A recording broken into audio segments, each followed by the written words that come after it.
The reason your mind won't settle may be the effort itself. Every technique, every attempt to force the calm, adding noise where you wanted silence. 2,500 years ago, a monk brought this exact experience to the Buddha. He'd gone to meditate alone in a mango grove, certain he was ready, and came back more scattered than when he left. The answer the Buddha gave him is in this video. By the end of these 10 stories, 3 things will be yours. Understanding why the harder you grip stillness, the further it retreats, and what happens when the grip releases. The sight of people who stopped trying and found in the stopping what years of effort couldn't reach. And a recognition that stillness was always already there, beneath the effort to reach it. Others may sense the third before you do. If you've ever lain awake trying to make your thoughts stop, these stories are yours. The teaching on meditation is not about becoming something other than you are. It is about ceasing the effort to escape what you already are. You'll hear a kitchen worker who couldn't read a single word reach what scholars spent lifetimes failing to find. A man his community had written off, sitting with a piece of cloth, arriving somewhere nobody expected. A prince swimming alone in an open ocean for 7 days because stopping wasn't something he could choose. Settle in wherever you are. Dim the light if you can. From every part of the world tonight, you are welcome here.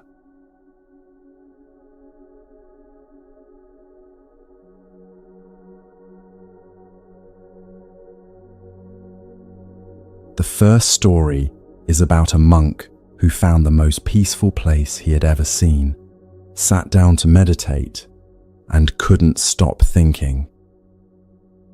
His name was Meghiya, and he was the attendant of the Buddha, the one who walked beside him, carried his robe, kept the small details of the day in order. He had been doing this work for months, learning what he could not yet reach on his own just by being near it. He watched the older monks move through the day with a kind of peace he could not name, present without being stiff, steady without any visible effort. He wanted that. He wanted it so much that the wanting had become its own kind of noise. And then one morning, walking back from the village with his alms bowl, he passed a mango grove by the river.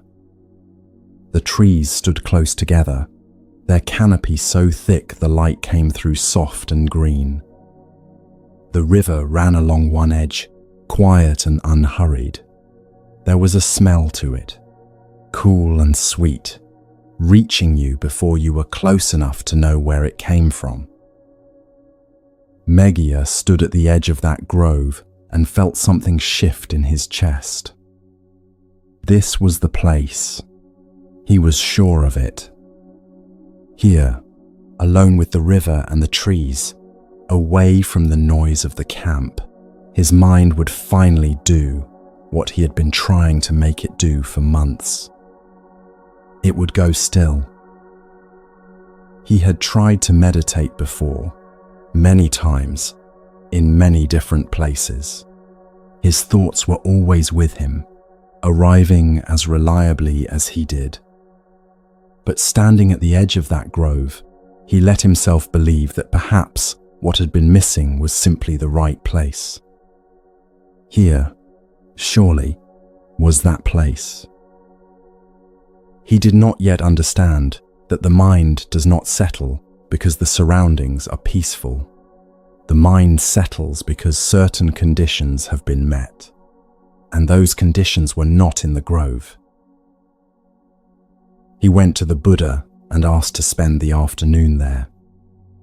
The Buddha said, "Wait a little. We are alone here, and I have no other attendant." Meghiya heard this. He waited. Then he asked again. The Buddha gave the same answer. The third time, Meghiya said something that seemed to him completely fair.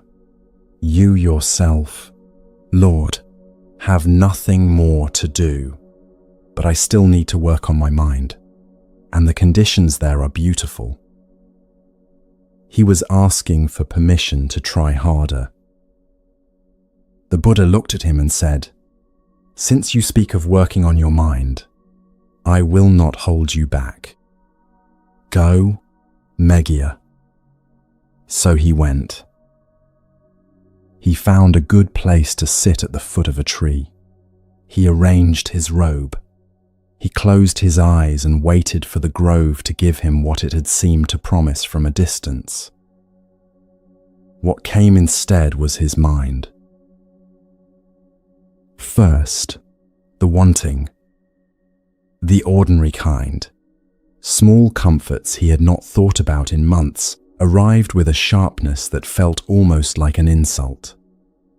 Food, warmth, a face he had not called to mind deliberately, but which appeared anyway, vivid and uninvited, in the middle of what was supposed to be an afternoon of practice. Then the anger, quieter than rage, the small resentments the mind keeps on file. A slight from last week, something said carelessly, a situation that had gone the wrong way. These did not arrive as memories he was replaying. They arrived as feelings, tight, sudden, like something that had been waiting a long time and had now decided to speak. And then something harder to name. The private unkindness a mind will show when no one is watching. Thoughts he would not have said aloud. The small cruelties that live quietly at the edge of an ordinary mind. He tried to stop them. He pushed each thought back as it came. He returned to the breath. He tried the word no. He told himself, "This is not what I came here to think." And each time he did this, the thought came back slightly larger than before. This is what the mango grove could not have told him. What you pay attention to grows. The mind moves toward what it is pointed at, even the things it is pointed at in order to push them away. The afternoon passed. The light shifted in the canopy above him. The river kept moving at the edge of the grove. And Meghiya sat in the most peaceful, most carefully chosen place he had ever found, and felt his mind louder, more scattered, and more desperate for relief than it had been in months. When he walked back, he told the Buddha everything. The wanting, the anger, the unkind thoughts, the way pushing had made each one stronger, the way the grove, beautiful as it was, had made everything louder, not quieter. The Buddha listened. He was not disappointed. He received what Meghiya brought him the way he always received difficult things, with patience, and then with something useful. He said, "When the mind has not yet ripened, 5 things help it ripen." That word, unripe, is a kind word. It says, you are at a stage, not broken, not failing, just not yet ripe. A green fruit is not a bad fruit. It is a fruit that has not yet had what it needs. The noise in Meghiya's mind was his mind asking, in the only way it knew how, for what it still needed. The 5 conditions are what it needed, and none of them could be found by sitting alone in a beautiful place and trying harder. The first condition is good friendship. Being near people whose steadiness helps you find your own. There is something you get from being near someone who has practiced for a long time that you cannot get from hearing about it. The way they hold disappointment, the way they listen when someone is speaking, the way they stay calm when things go wrong. You do not learn these things from hearing about them. You catch them the way you catch a habit from someone you spend a lot of time with. This is why friendship ripens the mind. When you are near someone whose mind is settled, something of their settledness gets into you. Their pace, their quality of attention, the way they hold their body when things are hard. You absorb it before you even notice. The practice travels from one person to another just by being near each other. Meghiya had this. He had been walking beside it every single day, and he had walked away from it to sit alone in a grove. The second condition is ethics, the daily practice of paying attention to how you move through the world, how you speak to the people around you, what you take and what you give back, what you do when no one is watching. Ethics quiets the mind by giving it less to carry. When you live the day with some care, you arrive at the evening with a lighter mind, less unfinished business, less weight at the door of the practice. Everything unkind we have done in a day, every small dishonesty, every moment we chose what was easy over what was right, none of it disappears just because we sit down to be still. It surfaces. A person who has lived the day with some care arrives at stillness more easily. The silence is cleaner. Meghiya had been living with care, but in his rush toward the grove, in the excitement of his own plan, he had stopped paying attention to how he was in the world around him. The third condition is wise conversation, talking with people about what really matters and listening when they do the same. The mind works through what it can speak. What we never say stays alive inside us, showing up as restlessness when we sit down to be quiet, looking for the attention it never got any other way. Meghiya had been carrying something he had never said out loud. His frustration at watching others reach what he could not. He had not brought it to the one person most likely to help. He had gone to meditate it away instead. The fourth condition is effort, the right kind. Think of what happens when you try to fall asleep. The harder you try, the more awake you become. The effort itself is what keeps you awake. You cannot force sleep. You can only arrange the conditions and let sleep come. A restless mind is the same. Right effort means a patient return. You notice your attention has wandered, and you bring it back, gently, without blaming yourself for wandering, again and again, for as long as it takes, without war. Wrong effort fights what comes up. Right effort simply comes back to the practice. Apply your attention to what you are doing and let the thoughts do what they will. They will pass. They always do. The fifth condition is wisdom. Not wisdom as something you know. Wisdom as something you see directly in your own experience. The knowing, felt in the body, not just held in the head, that everything which appears will also pass. A thought of wanting comes up. You watch it. It passes. A feeling of anger comes up. You watch it. It passes. You do not need to destroy what comes up. You only need to see it clearly.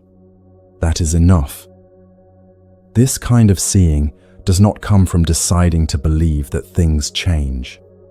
It comes from watching, from staying with a thought long enough to see that it is already different from a moment ago, that it has edges, that it moves. Many people who try to meditate and find it makes things worse are fighting. They just do not know they are fighting. They treat every thought that comes up as a sign that something is wrong.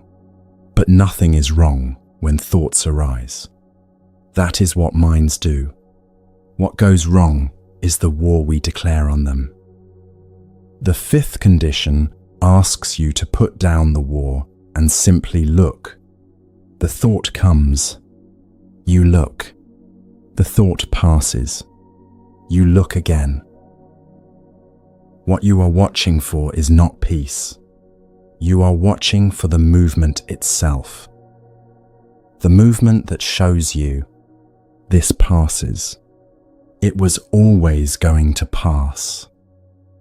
And the watching, done with enough patience, becomes its own kind of freedom. This is what Meghiya found when he brought his experience back to the Buddha and was simply heard. In that moment, something in him settled. The teacher did not try to make his experience go away. He received it, named it, and showed Meghiya what it needed. That too is watching. You meet what is there. You do not fight it. And something, slowly, begins to ripen. Meghiya had tried to start with the fifth condition. He had skipped the soil and tried to grow the fruit in mid-air. You may know this feeling.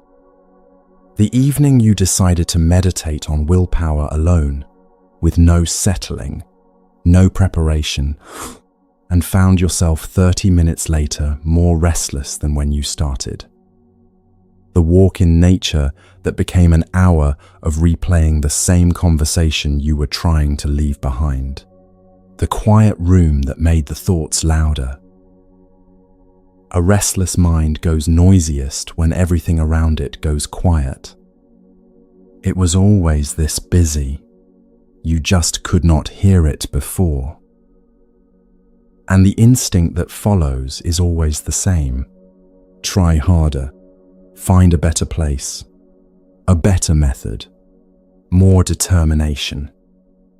But the harder you try, the more you are practicing the trying, which is the last thing a restless mind needs. What actually helps is rarely more effort. More often it is a conversation with someone you trust, a day spent trying to treat people a little more kindly, an evening near someone whose peace you can rest in for a while. The conditions come first. The stillness follows.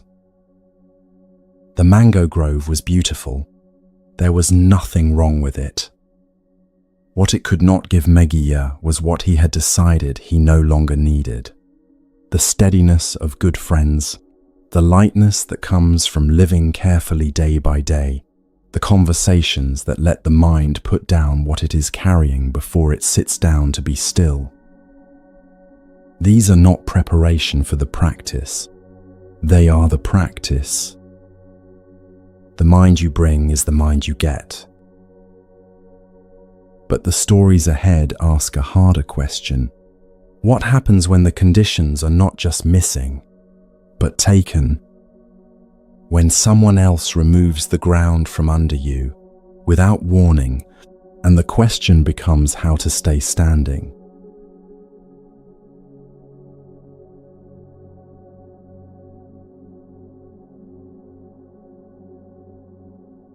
The ground can be taken in a single conversation. A door closes, a judgment is made, and everything you built is no longer available to you. This happened to a minister in an ancient kingdom. His name was Mahosadha, and in his time he was known as the wisest man in the kingdom of Mithila. The king he served, King Videha, had relied on him for years. Mahosadha had solved problems that no one else could solve. He had seen things others missed. He had kept the kingdom safe through situations that had seemed impossible to manage. And he had done all of this without making sure everyone knew it was him. When a problem was solved, he did not look for the credit. When the king needed truth instead of flattery, he gave truth.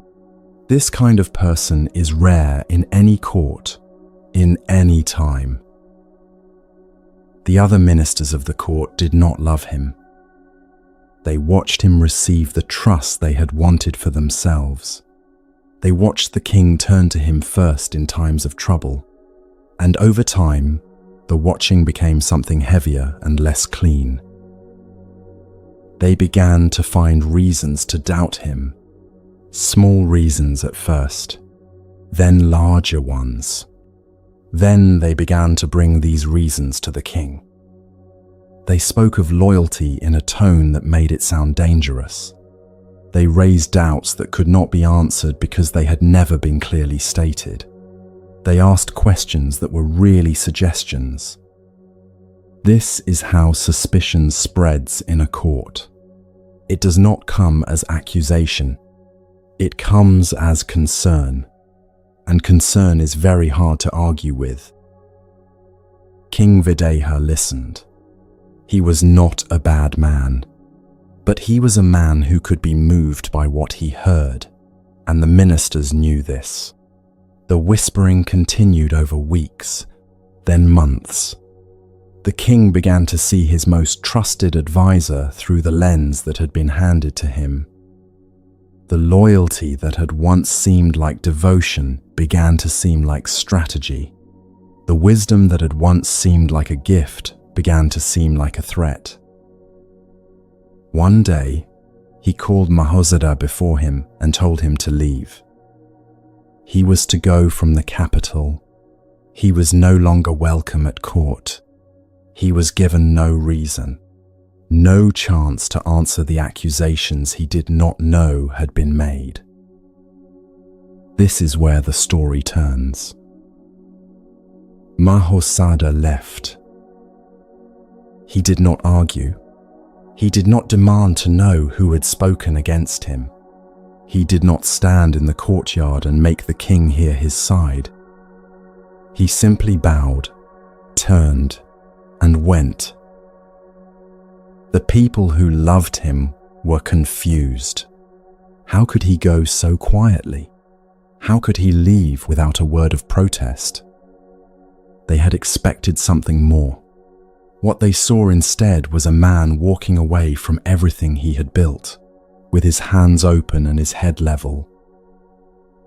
Mahosadha settled in a village outside the capital. He lived simply.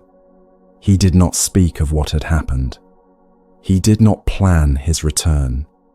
He simply lived and watched and stayed clear. That is a very small sentence for what it describes.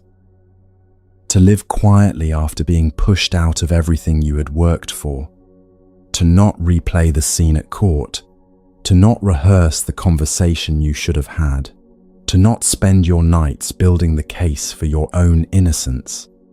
This is not the natural thing to do. It is the practice thing. It requires a particular relationship with your own mind. Meanwhile, in the capital, something was moving that no one had seen. The king of a neighboring land had been watching Mithila for a long time. He had studied its patterns, its weak points, the gaps in its defenses. And now, with Mahosadha gone from the court, he saw his moment. He sent King Videha a grand invitation, a gesture of friendship, a visit between kings, a chance for peace between their two kingdoms. The king, flattered and trusting, accepted. Mahosadha heard about this in his village. He heard about it the way you hear things when you are still and paying attention and not spending your energy on old wounds. And he understood immediately what the king and his ministers could not see. It was a trap. The invitation was not friendship. It was a plan to capture or kill the king and take the kingdom. He did not wait to be asked. He did not think, "They sent me away, so this is not my problem." He moved. Quietly, from outside the capital, he began to work. He sent word to people he trusted. He gathered what he needed to know. He made arrangements that moved around the danger rather than through it. He made sure that when the king traveled, there was a way out that the enemy had not expected. He worked without being seen, without asking for anything in return, without anyone knowing his hand was in it. Think about that for a moment. He was saving the man who had sent him away. Not because he expected to be rewarded. He moved because the moment called for it, and his mind was clear enough to see the moment. The trap was set, and then, at the moment it should have closed, it did not.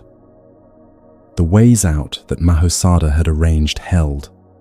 The king returned safely to his kingdom. When it became clear what had happened, and whose hand had been in it, King Videha came to Mahosadha himself. He came with shame and with apology. He had believed the lies. He had sent away the one person who could see what others could not. He asked Mahosadha to return. And then he asked the question that sits at the heart of this story. Why? Why had Mahosadha saved him? Why had he acted when the king had given him every reason to stay in his village and let the trap close? Mahosadha answered simply. "A mind full of hurt cannot see clearly," he said. "A mind that stays open can." Let us be careful about what this teaching is and is not. It is not the same as saying that everything happens for a reason. Buddhism does not teach that. Mahosadha did not believe the banishment was secretly good, or that some hidden plan had arranged it all to work out in the end. What he understood was something more practical. A mind gripped by anger or bitterness loses the ability to see what is actually there. Not because anger is bad, but because the mind has only so much room and anger fills it. Think of what anger does. Not the loud, sudden kind, the quiet kind, the steady kind, the kind that comes from feeling treated unfairly, from being pushed out, from watching someone believe something false about you. That anger is like a fog. It sits between you and whatever is in front of you.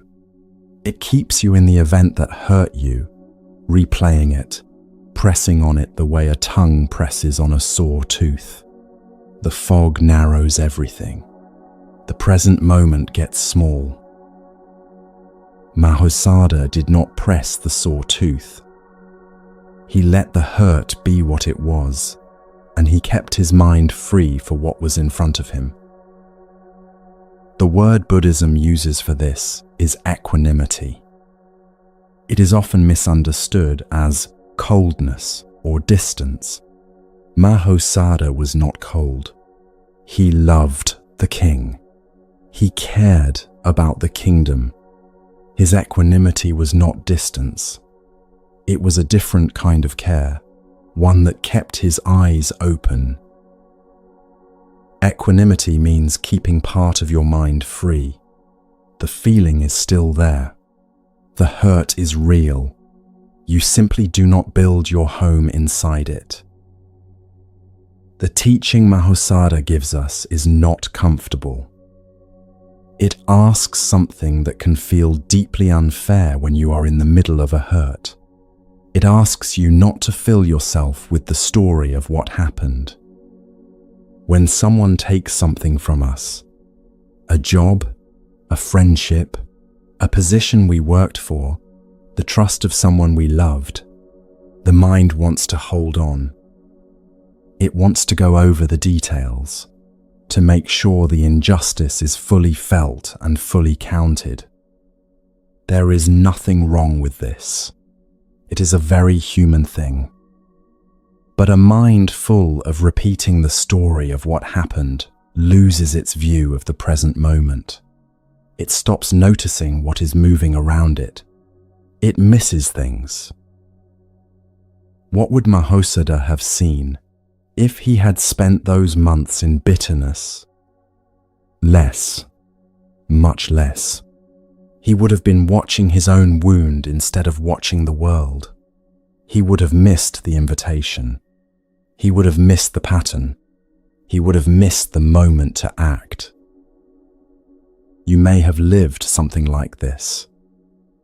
A painful event that at the time felt like a closing, like a narrowing of everything that had been possible, and which only later, much later, began to show a different shape. This is not because the world had a plan for you. It is because the conditions of your life kept moving.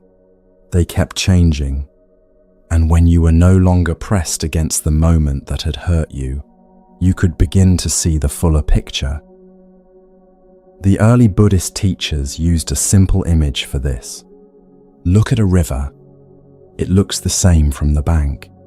Always there, always moving in the same direction. But not a single drop of water that was there a moment ago is still there now. The river is made entirely of water that is passing through. Our life is the same. The situation that feels permanent is made of conditions that are passing through. The conditions are always moving. Nothing stays the way it is. The moment that felt like an ending was itself a condition arising. And like all conditions, it was already, at the moment it arrived, beginning to change. Mahosadha could not have known when he left the capital that he would save the king.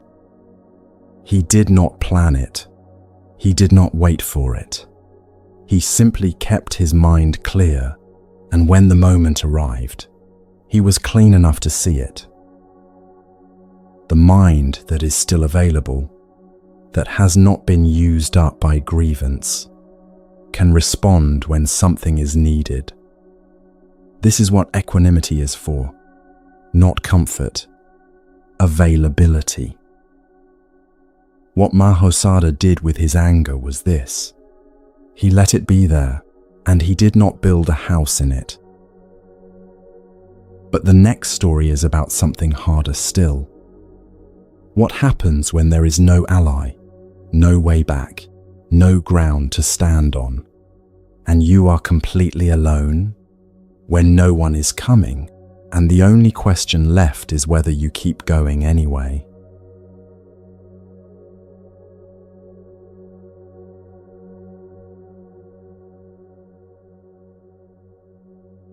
Why are you swimming?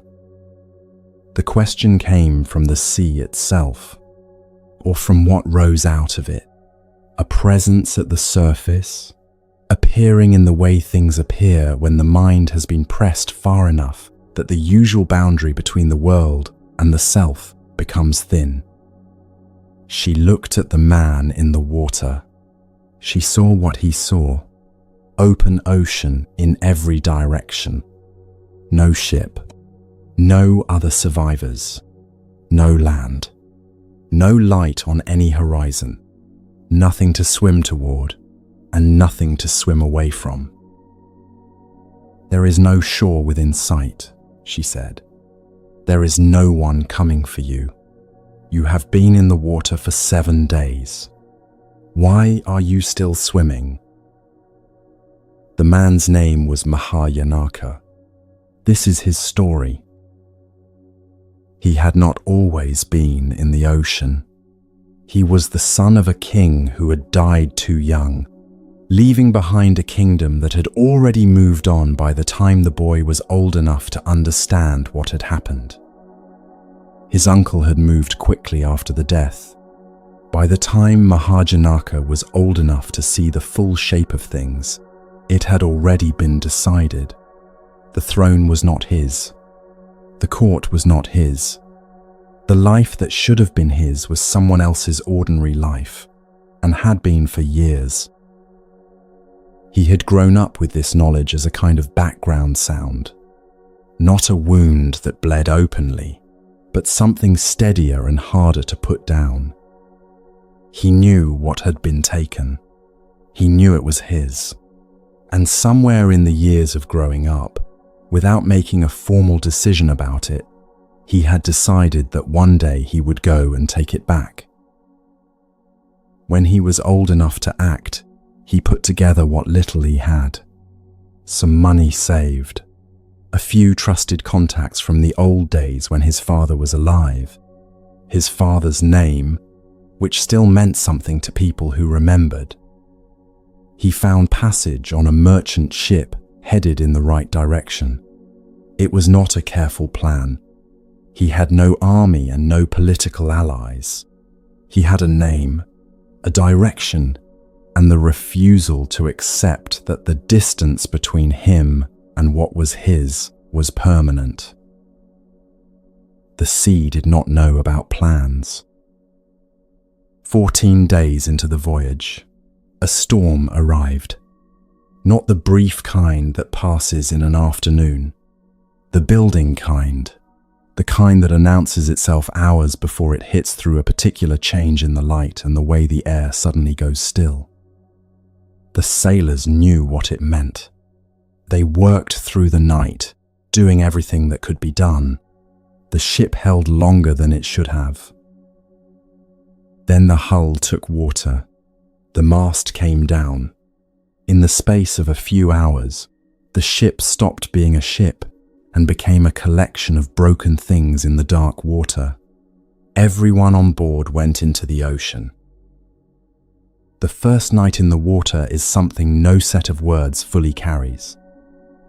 There is the cold, not exactly cold, but a kind of pressure that comes at the body from every direction and does not stop. There is the dark, which removes all the usual reference points.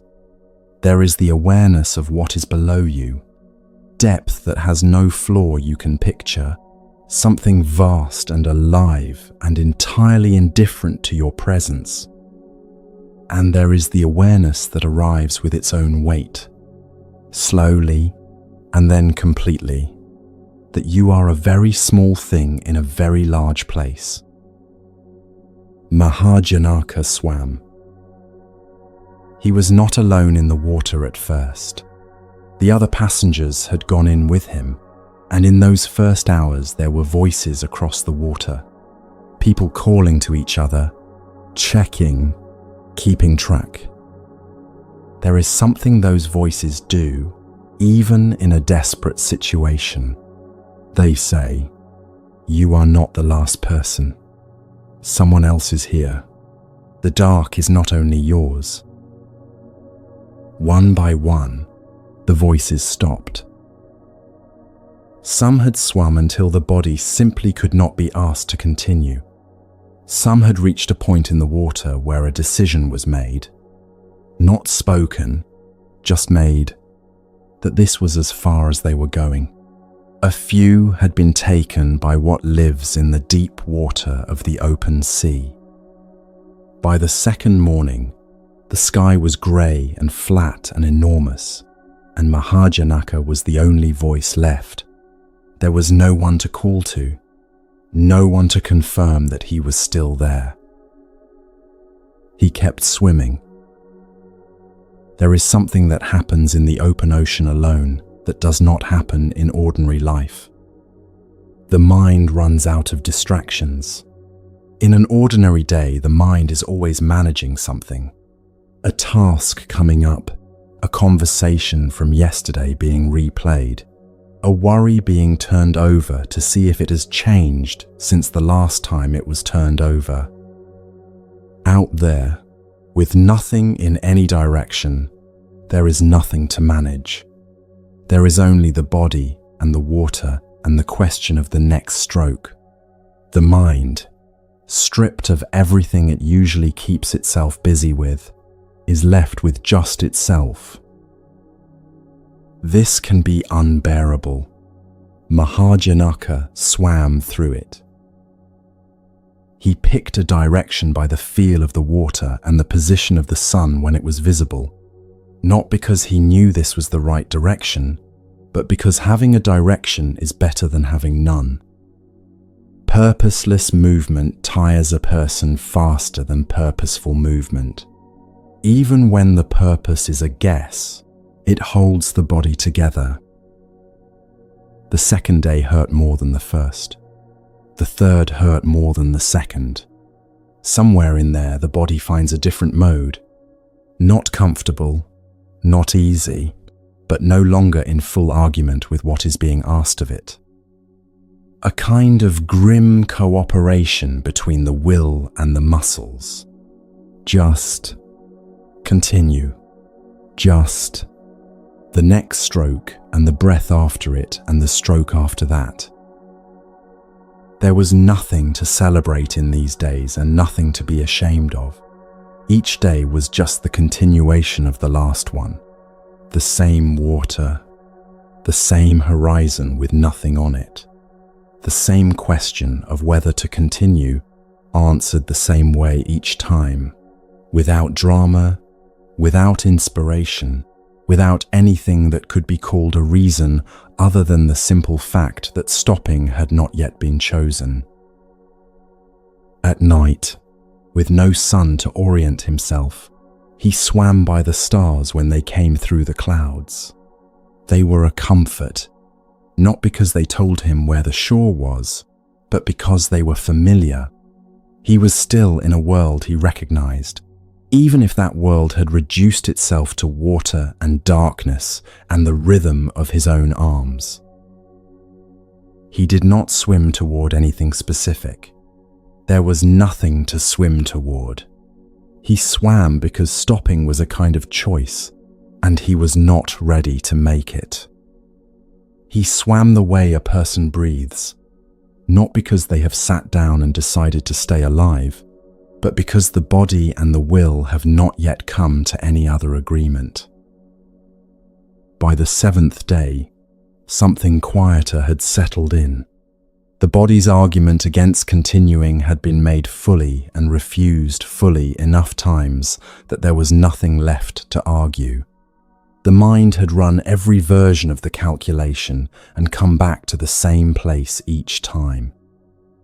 What remained was not heroic. It was quieter than heroic. Just the next arm and the breath and the one after that.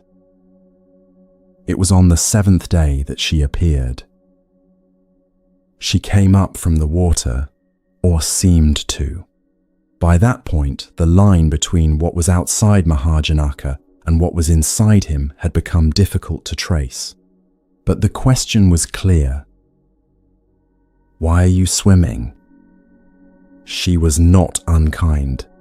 She was curious in the way a very ancient mind is curious when it witnesses something it did not expect. She had watched human beings go into the ocean before. She knew how these situations tended to end.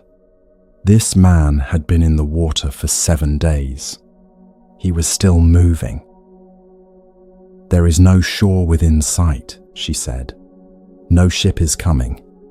No one knows you are here. What is your reason for continuing?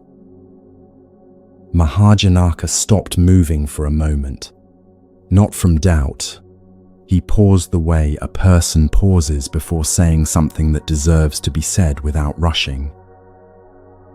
The duty of those who are skilled, he said, is to make their full effort. That part belongs to me. Whether I reach the shore, that is not mine to decide. He started swimming again. It is worth staying with what he did not say. He did not say, I will reach the shore because I have worked hard enough for it. He made no claim about what the ocean owed him for 7 days in the water. He asked for no guarantee. He described two separate things, his effort and the outcome. His effort was his. The outcome was not. This is a very old and very precise idea in Buddhist teaching. Right effort, one of the 8 parts of the path the Buddha described, does not say that effort guarantees results. It says that effort is what lies within our power, and that bringing full effort to what is in front of us, without holding part of ourselves in reserve for a negotiation about whether it is worth it, is itself the practice, not the means to the practice. The practice. We tend to confuse effort and outcome. We measure the value of our effort by the result it produces. A good result. The effort was worth it. A poor result. The effort failed. This sounds reasonable, but it means our effort is never quite free. It is always attached to the outcome, always quietly asking, is this going to work? Is this worth everything I have? And when the answer is uncertain, we hold something back. Mahosadha's answer removes the condition. The effort and the result are two separate things.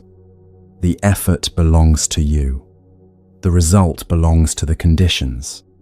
The web of causes moving around and through what you are doing, causes you did not start and cannot finish and do not control. Seeing this distinction clearly is what makes it possible to give your effort completely, without reservation, without requiring a guarantee before you commit. Buddhism names the holding back, the conditional effort, the self kept in reserve, as one of the ways suffering maintains its grip. We are half in until we know the result will be good, which means we are never fully in, which means we never discover what full presence might have made possible.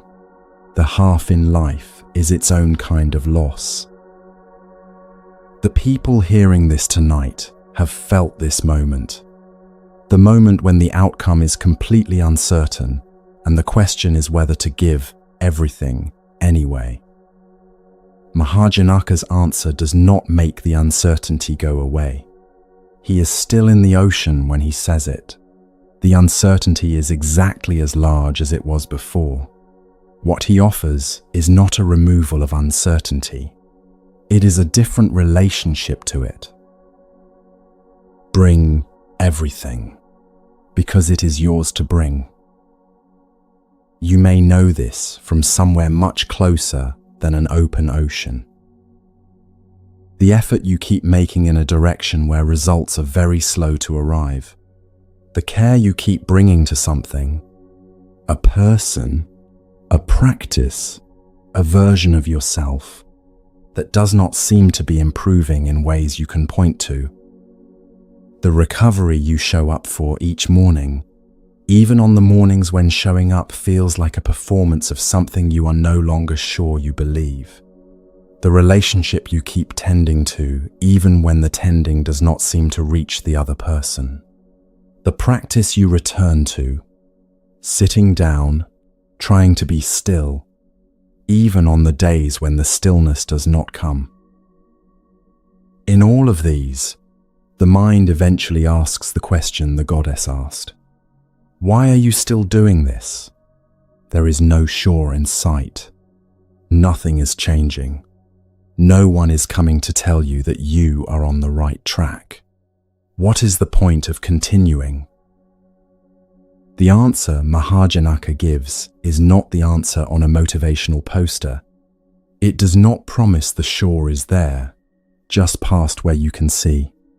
It says something more honest and more durable. The success is not yours to guarantee. The shore will be where it is. Your effort is yours, and the complete giving of that effort, without holding back, without making it conditional on visible progress, is itself the whole thing. Think about the cost of conditional effort. The part of yourself held in reserve, not yet committed, waiting to see whether this is going to work before you give everything. That reserved part takes energy to hold. It is always calculating, always watching for results, always ready to say, "See, it wasn't worth the full effort." That holding back is its own kind of suffering, the suffering of a person who was never quite all the way in. When you release the outcome as the condition for your effort, something loosens. The weight of what you cannot control becomes lighter because you stop trying to carry it. You are no longer trying to force a result into being. You are doing what is yours to do, as fully as you are able, and allowing the conditions to produce what they will produce. You are released from a responsibility that was never actually yours. The shore will be where it is. Your swimming is yours. These are two different things, and seeing them clearly as two different things is itself a kind of rest. Effort without attachment to outcome is not the same as not caring about the outcome. It is caring so completely about what you can actually do that the outcome stops being the measure of whether the effort was worth it. She brought him to shore. The sea goddess, having heard his answer, carried him across the remaining distance.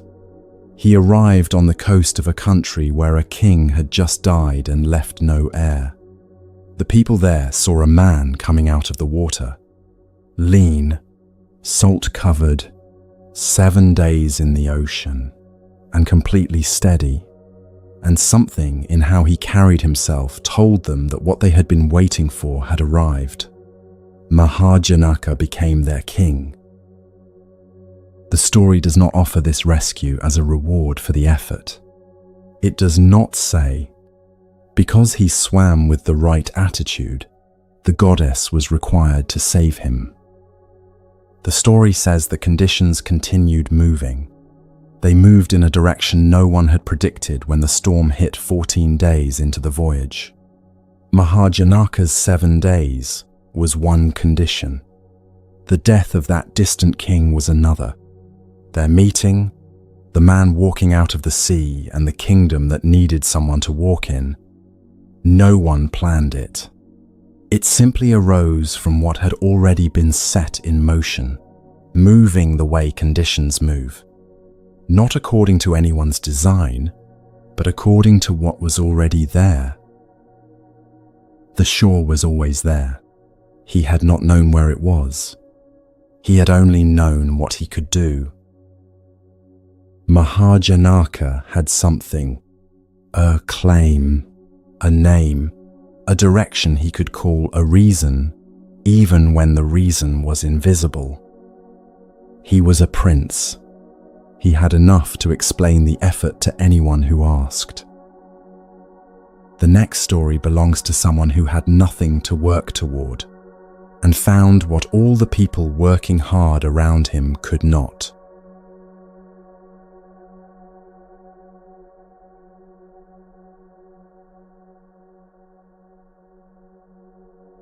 There is a verse that appeared on a monastery wall in China more than 1,000 years ago. A senior monk had written it in the night, carefully, and placed it where the master and the other monks would see it in the morning. The body is a Bodhi tree. The mind is like a bright mirror. Always keep it clean. Do not let the dust settle. The master read it. The monks read it. They agreed it showed understanding.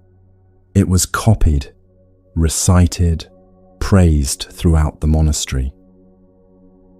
Meanwhile, in the kitchen at the back, a man who could not read a single character was pounding rice.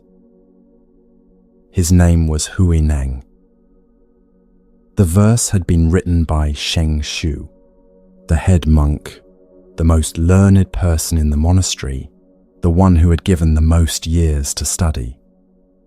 When the fifth patriarch, the master, Hongren, had announced that he would transmit the robe and the bowl to whoever demonstrated genuine understanding through a verse, everyone in the monastery knew it would be Sheng Shu. He was the obvious person. He had worked harder than anyone, understood the texts more deeply than anyone, sat longer, studied longer, and practiced with more dedication than any monk in that place. His verse describes something real. The mind does accumulate things, old reactions, habitual patterns, the residue of everything that has passed through it. Without attention, these settle and harden and begin to shape the way you see everything. Shen Shu understood this. His practice was to stay watchful, to keep returning, to wipe the mirror clean each time the dust appeared. The verse expressed what he had practiced for years. It was careful, precise, and deeply sincere. The master read it and did not transmit the robe and the bowl. Huineng had come to the monastery not to study but to work. He had grown up poor, selling firewood to support his mother, with no schooling and no access to the texts. One day, he heard a line from a Buddhist teaching, someone reciting it in the street, and something in him opened. He did not know what it meant. He found his way to the monastery and told the master he wanted to understand. The master looked at him and said, "Go pound rice in the kitchen." He did not give Huineng a text to study. He did not seat him in the meditation hall. He sent him to the kitchen. Huineng went, and the days passed, and the months passed, and he pounded rice. He was not practicing in the way the other monks were practicing. He was just working. When he heard that a verse had appeared on the wall, he asked someone to read it to him. He listened. He stayed with it for a while. Then he asked to be taken to the wall, and he composed a response and asked someone to write it for him because he could not write. What he had to say was this: Bodhi has no tree. The mirror has no stand. From the very beginning, not one thing exists. Where would the dust settle? When the master saw this verse on the wall, he called the monks together. He told them publicly that it showed no understanding. He had it wiped away. That night, he went alone to the kitchen. He transmitted the robe and the bowl, the symbols of the lineage, the sign that one person's understanding had passed to the next, to Huineng, and he told him to leave before morning, before anyone woke. Huineng left in the dark. These two verses have been studied for over 1,000 years, not as historical curiosity, but as a living teaching, still asking something of the person who hears them. Sheng Shu's verse is not wrong. It describes something true. The mind does collect things, thoughts that arrive and stay longer than they should, reactions that calcify into habits, patterns laid down long ago that still shape what you see today. Sheng Tzu's practice was to tend to this, to keep returning to the present moment, to notice when the mind had drifted, to clean what had gathered. This is real, honest, sincere practice, and it is exhausting. Because the dust never stops coming. You wipe, and the mind gets dusty again. And underneath the wiping, always, a quiet anxiety. Am I doing this well enough? Is the mirror cleaner than it was? How much dust today compared to yesterday? The practice becomes a kind of maintenance work with no end, a war of attention against everything the mind produces. Huineng's verse points somewhere else entirely. He does not offer a better cleaning technique. He points at the assumption underneath Sheng Tzu's practice and says, there is no mirror stand. There is no original surface that can be dirtied. From the very beginning, there has not been a single fixed thing that needs to be protected from dust. The word Bodhi means awakening. The Bodhi tree is the symbol of the place where the Buddha sat when understanding arrived. Huineng says, awakening has no particular location. It is not the product of a specific posture, a specific method, a specific set of conditions. It is not something produced at all. It is the nature of the mind before anything is produced. The mirror has no stand. The mind is not a possession you carry around and maintain. It is more like the sky. The sky does not collect dust. Clouds pass through. The sky does not become cloudy. It remains sky, before the clouds and during the clouds and after the clouds have moved on. From the very beginning, not one thing exists.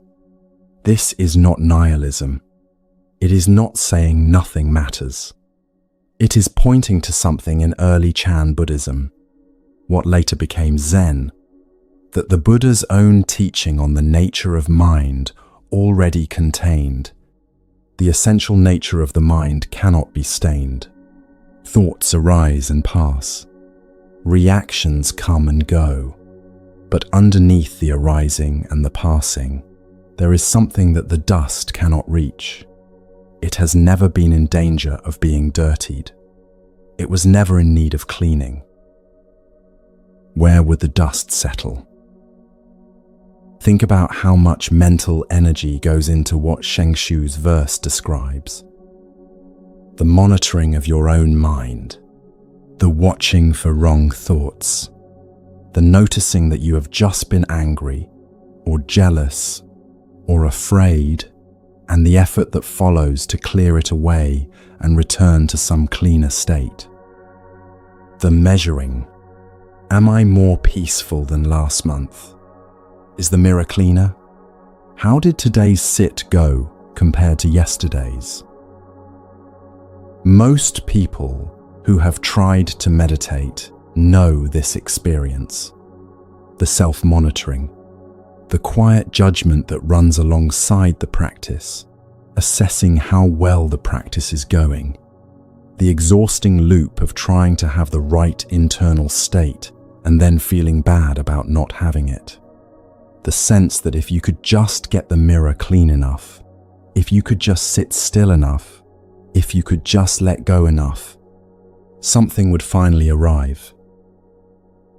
Huineng, pounding rice in the kitchen, was not doing any of this. He was not monitoring his mental state. He was not trying to achieve clarity. He was pounding rice because that was the work in front of him. His hands knew what to do. His mind was not divided between the task and the evaluation of the task. Just the weight of the pestle, the grain beneath it, the sound of the work.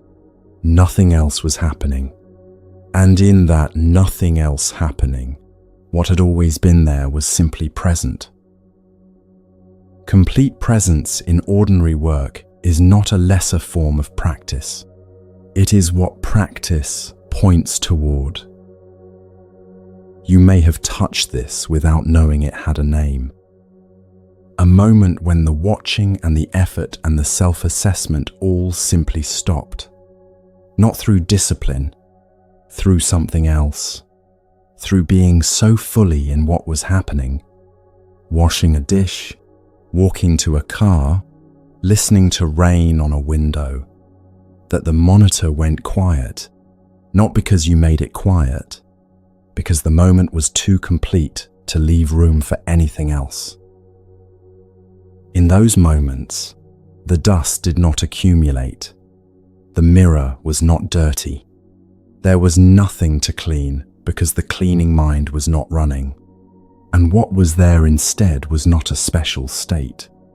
It was just this moment, this task, this breath, this sound, ordinary and completely sufficient. This is what Huineng was living in the kitchen, not as a concept he understood, as what was actually present when he worked. When the fifth patriarch looked at Shengxiu's verse, he saw someone who understood the teaching and was practicing it sincerely.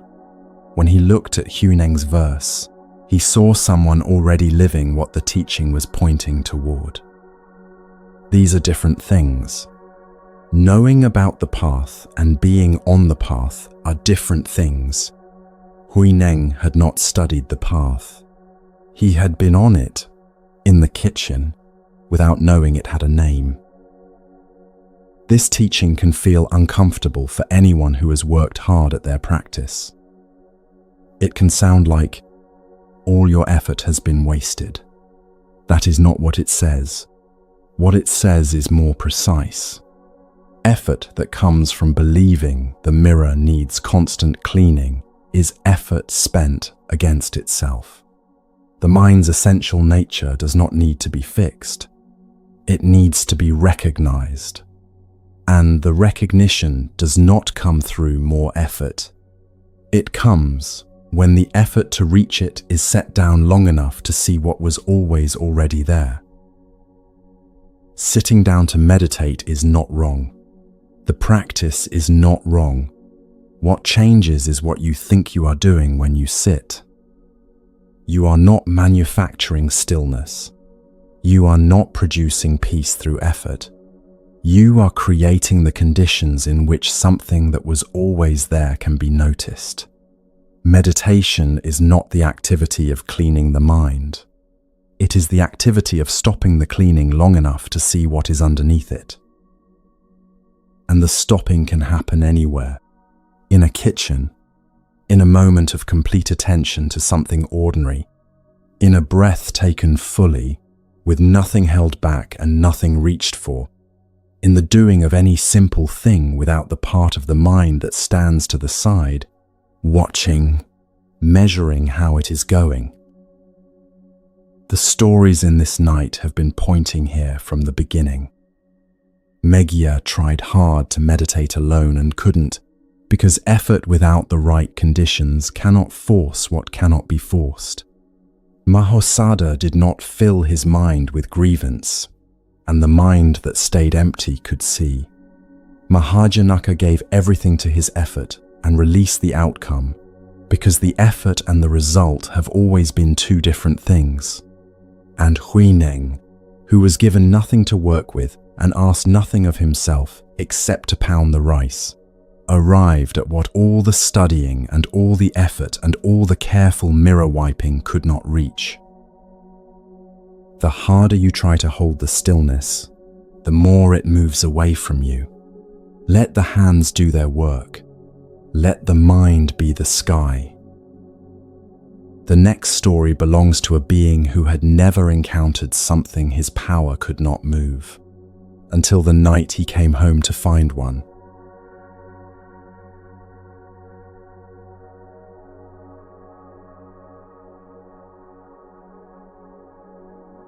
He came home expecting his dwelling to be empty. It was not.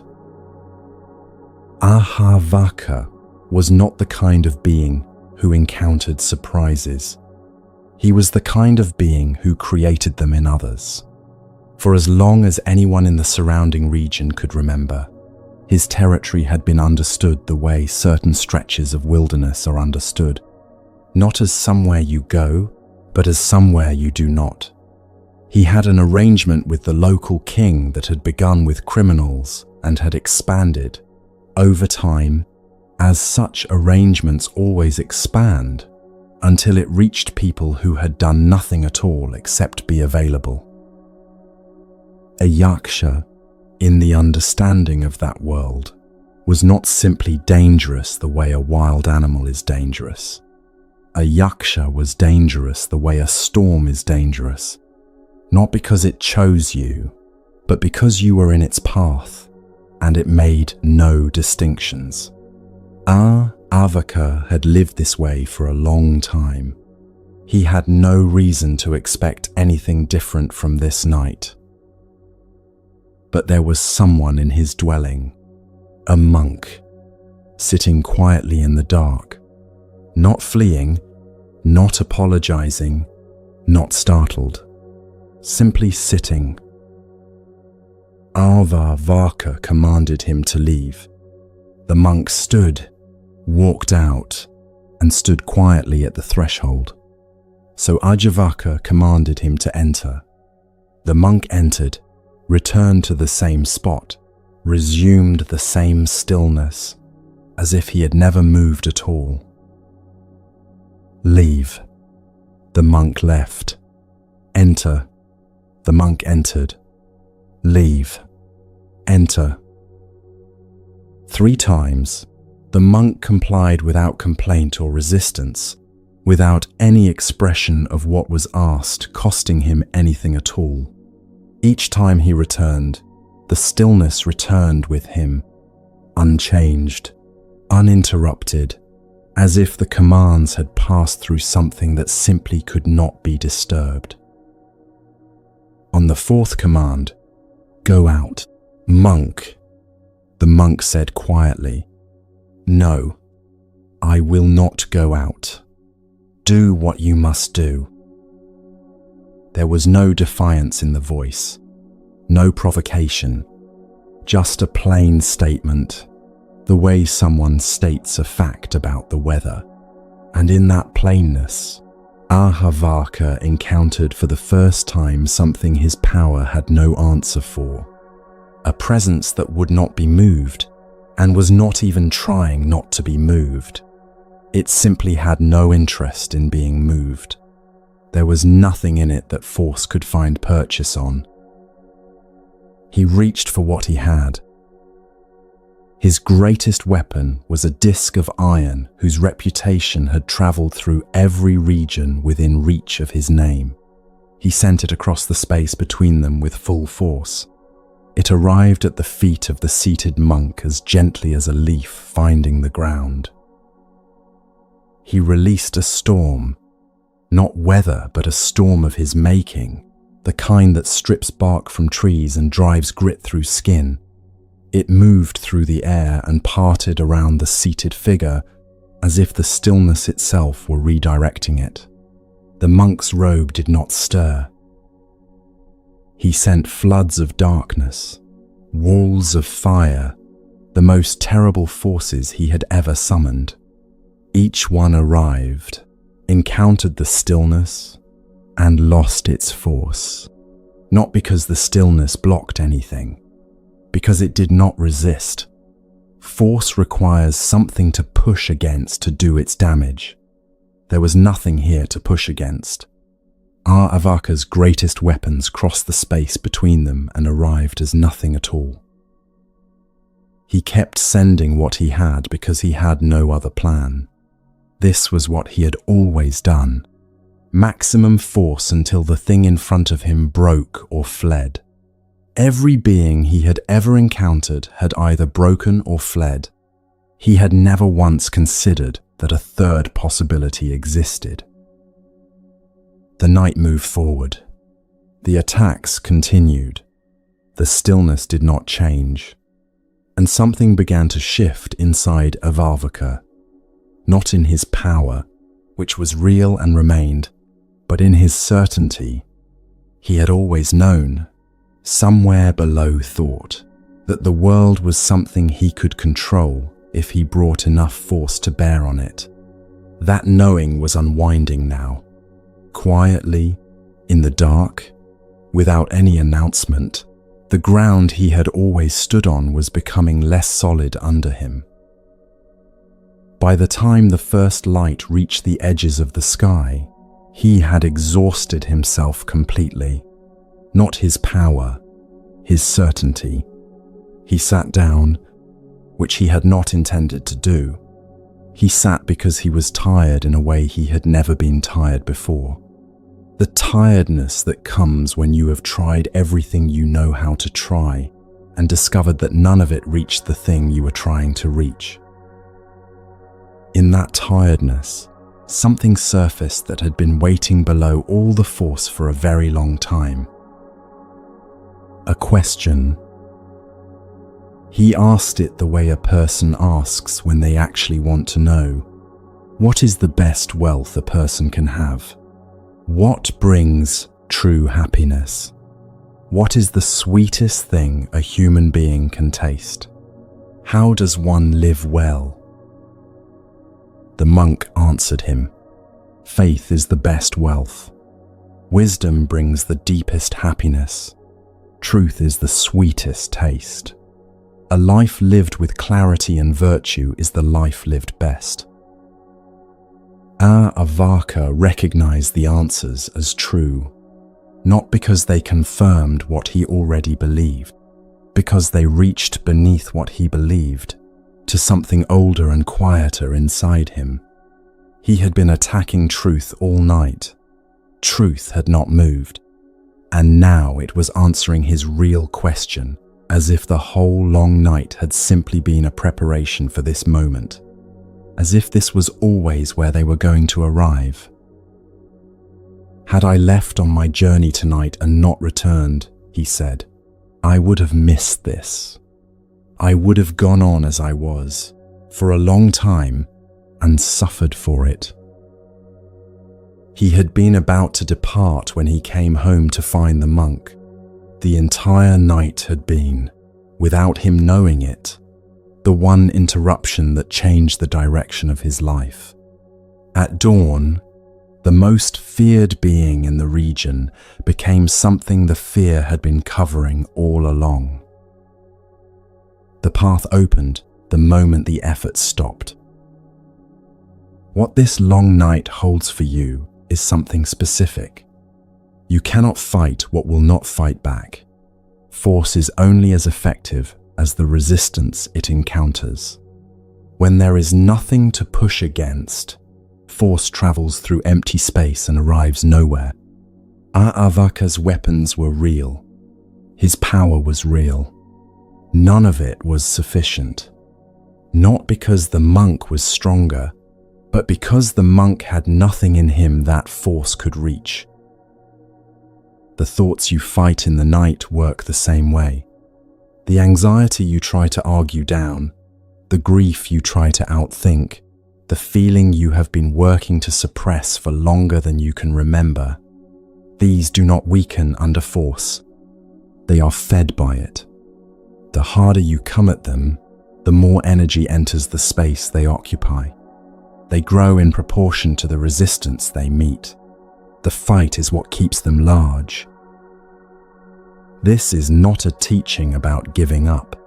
Avaka did not give up. He exhausted his approach, which is different. Giving up is stopping because you have decided the cause is lost. What Avaka reached was something else. The genuine end of the tools he had been relying on. The moment when the certainty that more force would eventually work had burned through completely, and what remained in its place was only honesty. What do I actually need to know? What is actually true? That question is available to you right now. You do not have to wait until dawn. You do not have to exhaust every weapon first. But if you have already done that, if you are already sitting in the tiredness on the other side of all the effort, then you are in exactly the right place. Not a place of failure, a place of readiness. The place where the question you have been avoiding becomes the one you are finally capable of sitting with. The Buddha waited through the whole night without resistance because he understood something Avivaka did not yet know. The weapons would exhaust themselves. There was nothing to add to that process. Stillness was not a strategy he was deploying. It was simply what was present when there was nothing to prove and nothing to defend. And in the presence of that kind of stillness, force eventually sits down.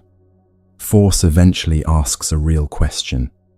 Force eventually discovers that what it has been searching for was never going to be found through force at all. The weapons are on the ground. The storm has passed. The stillness that could not be destroyed is still here, as it has been here all along. And in the quiet that remains, there is a question already rising from somewhere below all the effort. Let it come. The next story belongs to a king whose struggle was smaller and closer to home. Not a demon with iron weapons, but a bowl at the table and a verse he was asked to hold before the first bite.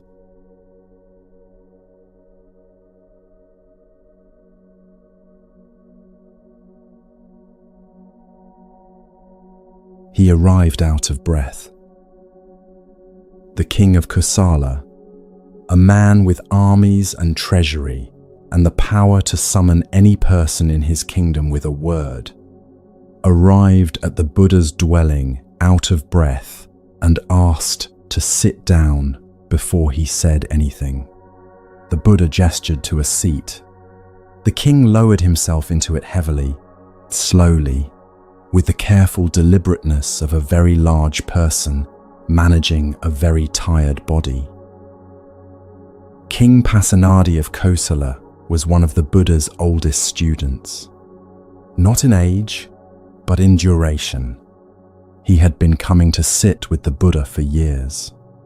He was a sincere man, genuinely interested in the teaching, generous to the monks, trying in his own way to live a good life. He also ate too much. He had always eaten too much. And with time, the eating had made everything harder. Movement, sleep, thinking clearly, feeling well in his own body. The difficulty with a habit like this is rarely that you do not know it is a problem. The king knew. He had known for years. He had tried, in the way people try, to eat less. He had told himself he would eat less at the next meal. He had asked his cooks to prepare smaller portions. He had thought about it at length, and the thinking had not reached the part of him where the eating happened.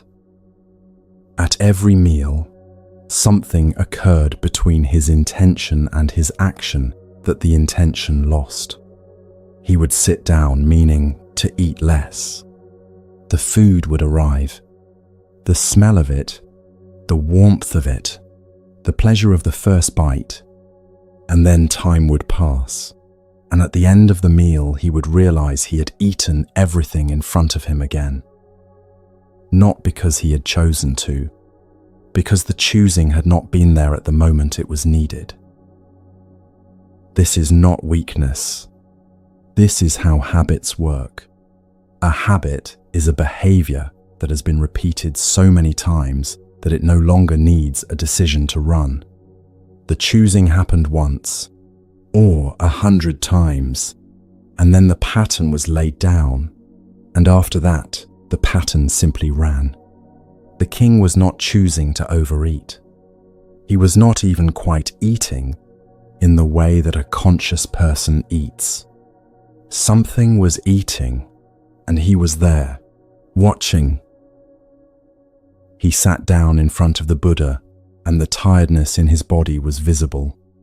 Not just the tiredness of the walk, the older tiredness, the kind that settles into a person who has been carrying something for a long time and cannot figure out how to put it down.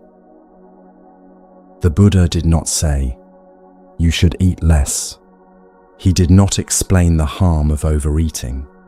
He did not offer a list of practices to follow or disciplines to adopt. He did not speak about willpower or character or what a man in the king's position ought to be able to manage. He offered the king a verse. When a person is always mindful, knows moderation in eating, all their sufferings are diminished. Aging comes slowly. 4 lines. The kind of verse that sounds simple enough that a person might feel they had already understood it. Then the Buddha gave one specific instruction. Have someone recite this verse to you at every meal, he said. Before you eat, every time. The king went home and did it. He found a young man to recite the verse.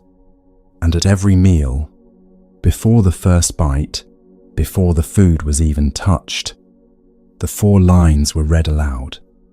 Then the meal began. At first, nothing changed except that there were 4 lines before the meal started. The king ate the same way. The food arrived. The verse was recited. The food disappeared. He did not feel more restrained. The verse was just a verse.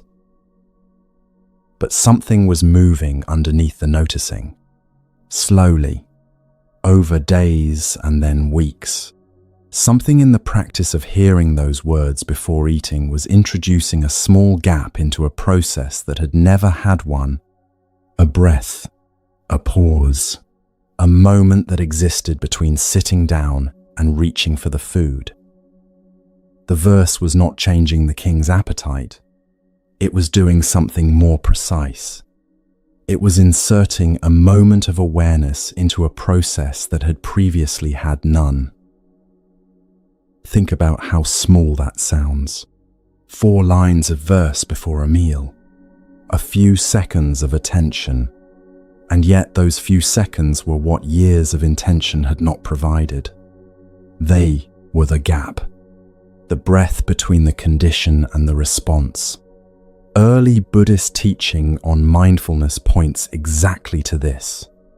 Not a special mental state, not an altered experience, but the simple act of noticing what is present before reacting to it. The verse was doing this work, quietly, 1 meal at a time. In that gap, something small began to shift.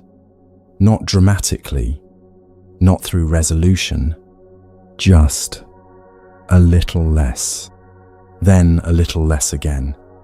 The body's relationship with the meal was changing, not because the king had decided to change it, but because something had been placed between the impulse and the action. After some time, the king came back to the Buddha. He was lighter. He moved differently. He sat down without the same heaviness. He told the Buddha, "The verse has cured me." The Buddha smiled. What the verse cured is worth staying with. The king did not need more information. He already knew that overeating was doing him harm. He had known for years. Information was not what was missing. What was missing was something much smaller and much harder to provide. A gap, a space, a small interruption between the moment the food appeared and the moment the eating began. Without that gap, the behavior was automatic. It ran below the level of choosing.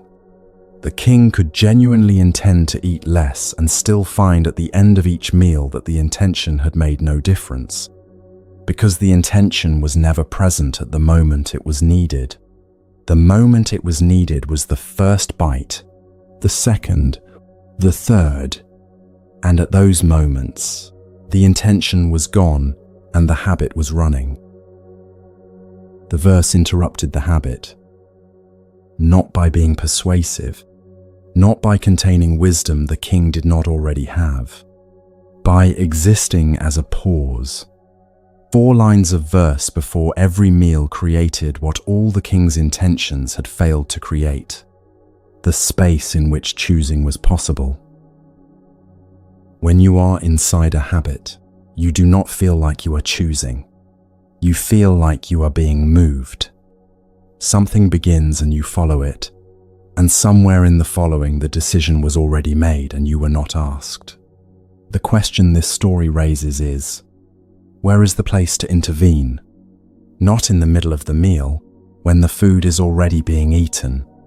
Not before the meal, in an abstract commitment that dissolves on contact with the actual situation. At the threshold, at the moment between sitting down and beginning, that is where the verse lived. This is what mindfulness means in practice. Not a state of calm, not an achievement. Mindfulness is the moment of noticing that exists between impulse and action. The moment you see what you are about to do before you have already done it. It is very brief, and it is where every choice actually lives. When the gap is not there, there is no choice. There is just behavior. Afterward, you may feel regret or confusion about how it happened again, but the moment for a different choice was never available, or was available for too short a time to be used. When the gap is there, even a small one, even just 4 lines of verse, something becomes possible that was not possible before. You arrive at the threshold awake, and at the threshold, awake, the choice is genuinely yours. Most of the pain around difficult habits comes from meeting them in the middle, after the behavior is already in motion, when stopping it requires a kind of effort that is very hard to sustain. The verse moved the meeting point. Instead of encountering the eating mid-meal, the king was beginning to encounter it at the edge, in the small, clear space before it began. At the edge, the effort is much smaller. A quiet word can do what a shout in the middle cannot. The Buddha did not give the king willpower. He gave the king a pause. And the pause, over time, gave the king back to himself. You may recognize this from somewhere in your own life. There is something you do that you do not want to do. Maybe it is eating the way the king ate. Maybe it is reaching for a phone at the moment a difficult feeling arrives. Maybe it is the sharp word that comes out before you have chosen it in a conversation that mattered. Maybe it is the way the first hour of the morning goes before you have decided how you want it to go. The drink, the scroll, the avoidance of something that has been waiting for your attention. You know it is happening. You have known for a while, and knowing has not been enough to stop it. The problem is not that you lack information. The problem is that at the moment the behavior begins, you are not there. The habit is running, and you arrive a few seconds later and find it already in motion. The moment that needed your presence came and went while your presence was somewhere else. This is the ordinary experience of anyone who has tried to change something through willpower alone. The willpower arrives after the fact. Standing in the kitchen looking at the empty plate, wondering how that happened. Or picking up the phone 3 minutes into a scroll. remembering you had decided not to do this. The decision was real. The desire to change was real. But the decision and the desire were not at the threshold when the threshold arrived. What would it mean to have a verse? Not the words specifically, but something, anything, that creates a pause before the behavior begins. A single breath taken consciously before the phone is picked up. One moment of stillness before the conversation that always goes the same way.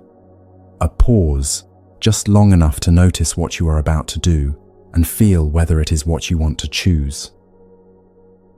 The pause is not a discipline. It is not willpower. It is just returning to yourself for long enough to be present at the moment a choice is being made. The choice may still go the same way.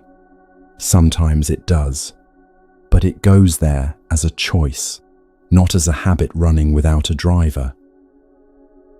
This is what the Buddha gave the king, wrapped in 4 lines. Not a cure for appetite, a moment of presence, and the moment of presence was enough. The teaching is not about food.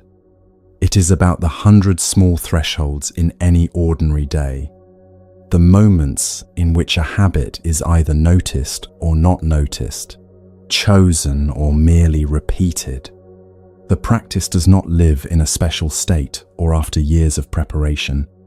It lives at the table, before the first bite, in the few seconds that bring you back to where you are.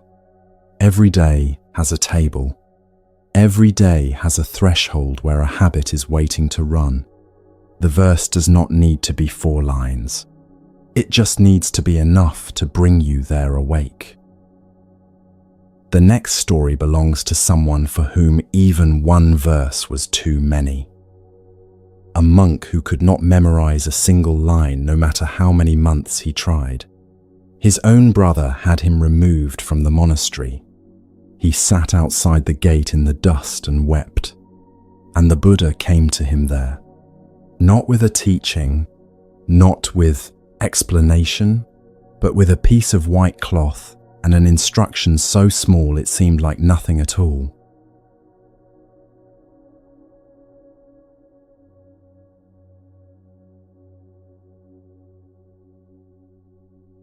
"I don't hate her," he said to his parents.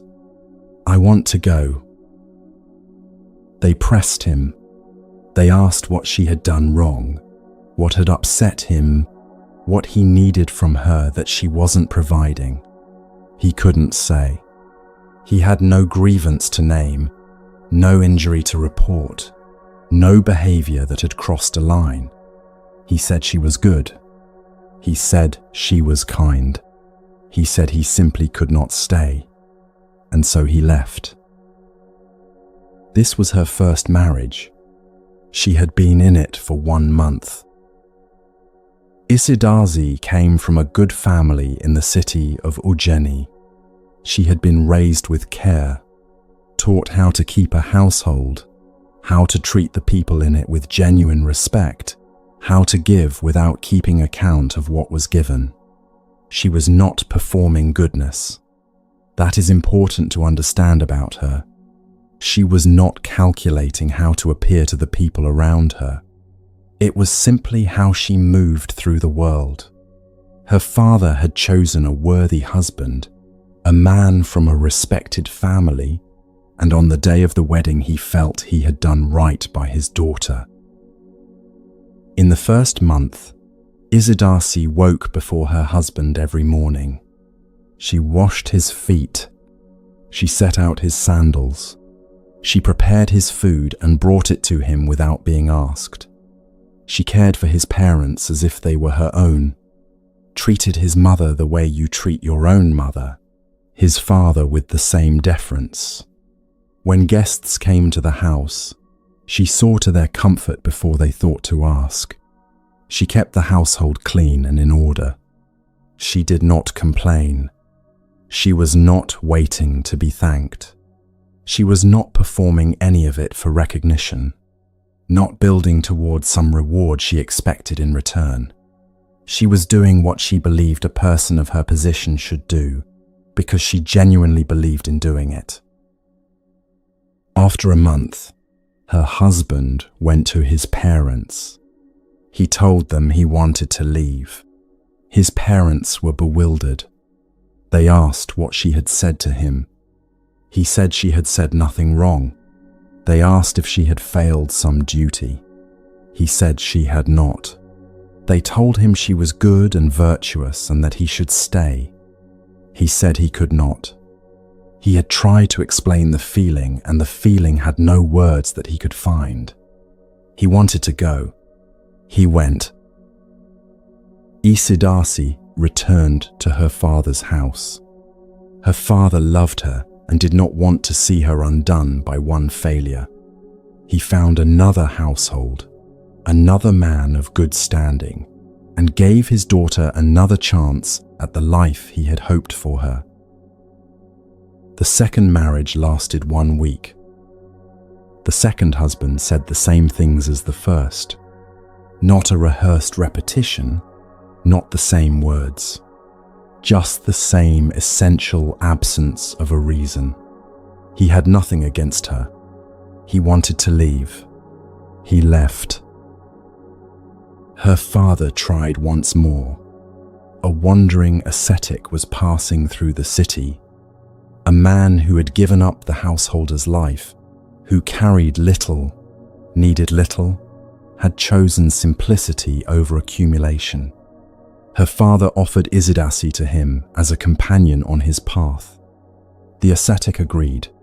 Perhaps her father believed that a man who had already left the ordinary world would respond differently, that whatever kept driving the others away would have no power over someone who had already renounced so much. Perhaps he thought a different kind of person would produce a different outcome. It didn't. The ascetic left too. He did not just leave Isidasi. He abandoned his wandering life entirely, returned to ordinary household living, finding the regular world more bearable than her company. He could not explain it either. There was no cruelty in any of these men. None of them wanted to harm her. None of them could produce specific accusations. The leaving simply happened 3 times, in the same pattern, without any explanation she could use. There is a particular kind of suffering that is harder than ordinary suffering. Ordinary suffering has a visible cause. Something went wrong and you can name what it was. You were not careful enough or patient enough. You take the reason and you work on it and you come back with more care the next time. Even failure can be turned into a lesson if the failure has a face. There is a way forward, even when the way is difficult. Isidasi faced something without a face. She had been careful. She had been patient to a degree that most people are not asked to be. She had given everything that a person in her position was expected to give, and more than that, by every measure available to her, she had done what was asked. And it had failed 3 times, in exactly the same way, leaving her with nothing to correct. The question that remained, the one that effort could not answer, was, what is wrong with me? This is one of the heaviest things a person can carry. It is heavier than ordinary grief, because grief has an object, something lost, someone gone. But the question, what is wrong with me, has no object. It turns inward and it feeds on itself. Every attempt becomes a test of whether the defect is still there. Every failure confirms that it is. The harder you try to disprove it, the more evidence it gathers. It is a question that is not resolved through effort. It is sustained by effort. The trying keeps it alive. Isidasi went to her father and asked to ordain. She was not collapsing under the question. She was asking for a different relationship with it, not answering it, not fighting it, but setting it down long enough to sit. Her father agreed. She was ordained. She began to practice. The practice was ordinary, no special instruction that promised quick results, no method that would extract the explanation she had been searching for, just sitting, returning to awareness when the mind wandered, returning to the breath, returning to what was present without pushing it away or pulling it toward her, day after day, week after week. The consistency was not urgent. She did not sit with strain in her body or desperate intention behind her eyes. She sat the way a tide fills a shoreline, steadily, not trying to arrive anywhere specific, just moving in the direction of the practice and letting the practice be what it was. Then, in deep stillness, something became visible that ordinary movement had kept covered. The clarity that arrived was different from memory or imagination. It was what the mind sees when it finally stops moving long enough to see what it has been obscuring. She saw into a previous lifetime. She saw herself as a young man, born into a comfortable household, handsome and sought after. She saw how that person had lived, moving from one woman to another, accepting care and devotion, and then leaving when the warmth faded, not with deliberate cruelty, simply without thought for what the leaving cost the people it was done to. She saw the women who had been left.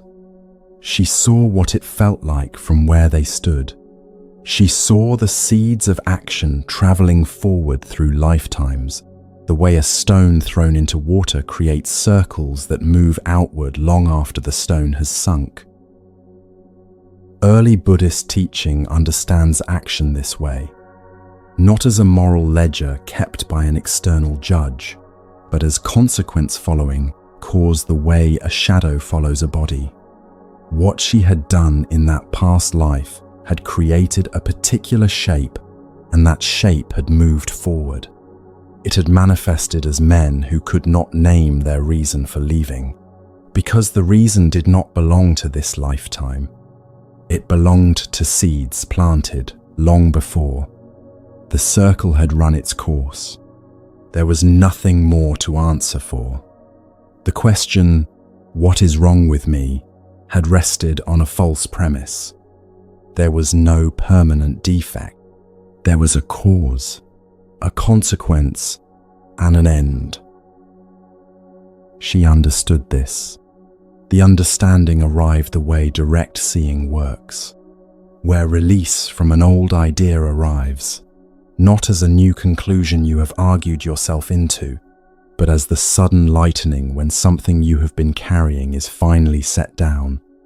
The question dissolved. It dissolved when she saw it had been built on a wrong assumption, that somewhere at the center of her was something broken and structural, some permanent wrongness that explained everything. There was no such thing. There was cause and consequence, which are not the same as blame. She continued to sit, through patient, steady practice, the kind that is not angling toward a specific outcome. She went deeper than the past life understanding. She released what had outlasted the marriages, the wish for things to have gone differently, the grip of the story about who she was and why she had failed. She attained full liberation. The teaching in Isidasi's story is not about past lives. The past life vision was the specific form that clarity took for her in her time and tradition. The teaching underneath is about where effort reaches its limit and what becomes available when effort is finally allowed to rest. There are situations where trying cannot find the cause of the problem because the cause is not where the trying is directed. You can work very hard at the surface of a thing, the behavior, the visible layer, and what is moving beneath the surface is untouched by all of it. Izidasi's service was complete. Her effort was real, and it could not reach what was actually moving through those marriages. The trying was not the wrong choice in some obvious way. It simply was not the tool the situation required, and more of it would not have made it the right tool. This is not a comfortable teaching. It says, sometimes your most sincere effort is genuinely your most sincere effort, and it still cannot reach what needs to be reached.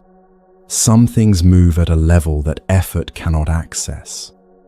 What reaches those things is patient attention, the willingness to stop moving and let what is true surface on its own. You may know this territory.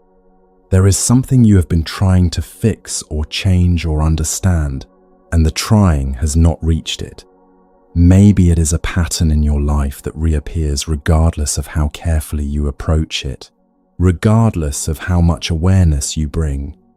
Maybe it is the voice that rises after a certain kind of failure, a voice older than any recent event that sounds like truth because you have never been still enough to question it. Maybe it is the thing you keep returning to that you do not want to return to, and resolution and self-examination have not changed it. Maybe it is the question itself. What is wrong with me? Why does this keep happening? Why am I like this? The harder you push at it from the surface, the heavier it becomes. Each failed attempt adds weight. Each explanation that doesn't quite fit makes the question more insistent. The effort does not reach down to where the question lives. It just confirms that the question is still there. Izidasi did not find freedom by answering the question. She found freedom by sitting patiently enough, steadily enough, without forcing anything, that what was true became visible on its own. The question that effort could not resolve, stillness finally released. She served them perfectly. They still left. And through patient, unhurried sitting, the practice that does not grip the outcome, she found what the serving and the leaving and all the years of trying had not been able to provide. She found it in the ordinary quiet of returning to practice, without strain, without urgency, without needing it to arrive by a particular morning. One morning, a man woke at the very bottom of the world, at the place society leaves the people it does not want to see. He swept what others discarded, and he kept his eyes low because people in his position did not raise their eyes. On that morning, someone was walking down the road toward him.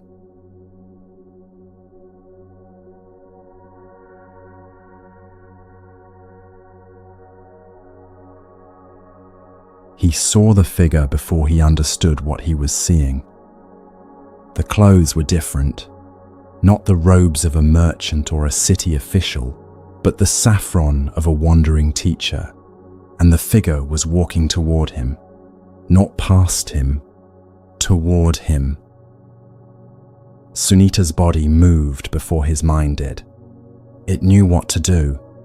The reflex practiced since childhood, since before he had words for what he was. Step aside, give the road, lower the eyes. Make yourself smaller than you already feel, because someone is coming and the road does not belong to people like you. He stepped off the road. He turned away. He held his broom the way you hold the thing that marks you, because it always does.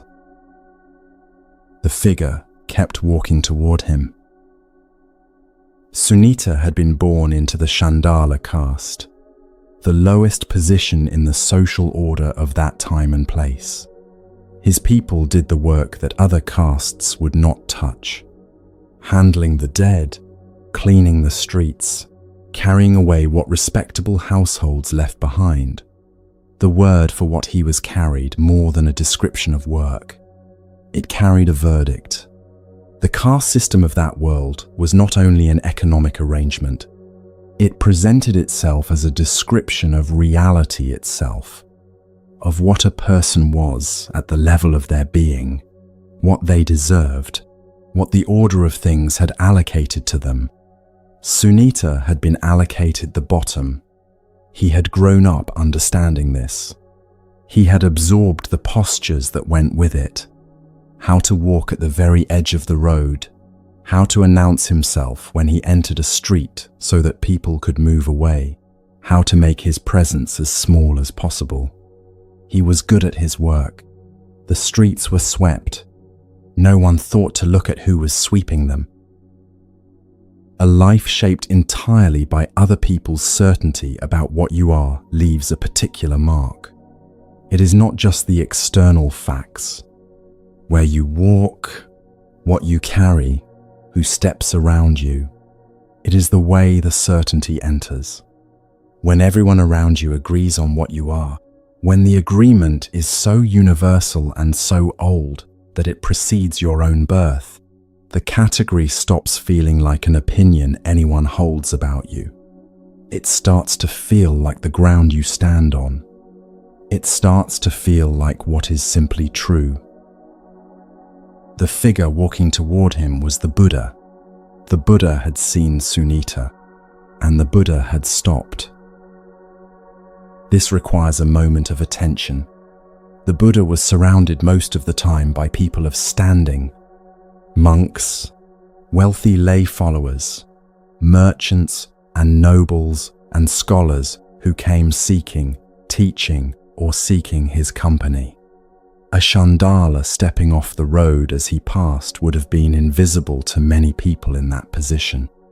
Not through cruelty, simply because the categories of that world were powerful enough that certain people did not register as people who needed to be noticed.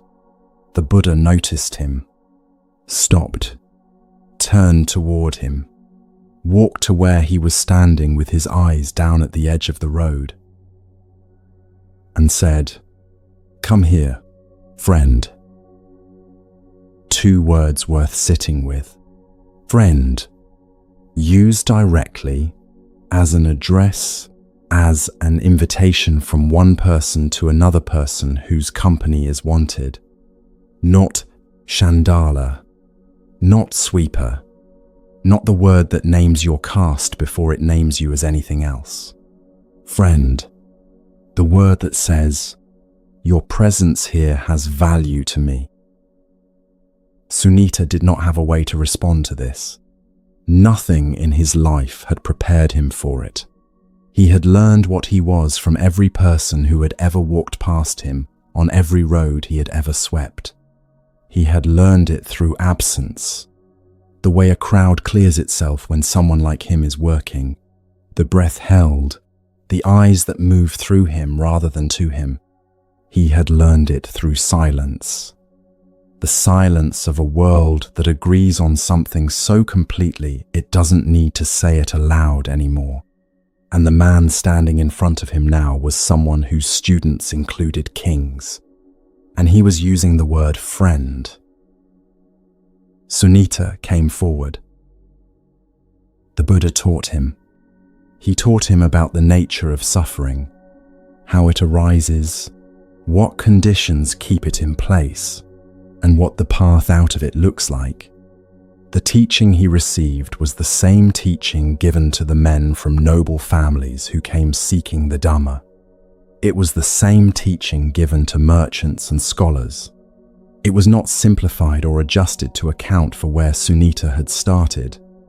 It was offered as it was, fully, because the mind receiving it was capable of receiving it. As capable as any other mind, born with the same essential nature, available to the same liberation. Sunita received the teaching and he practiced. He had no monastery, no community of scholars to sit with, no store of past learning to draw on. He had his broom and his road and the teaching that had been offered to him as if he mattered. He practiced with the consistency of someone who has spent an entire life showing up to work that no one else would claim.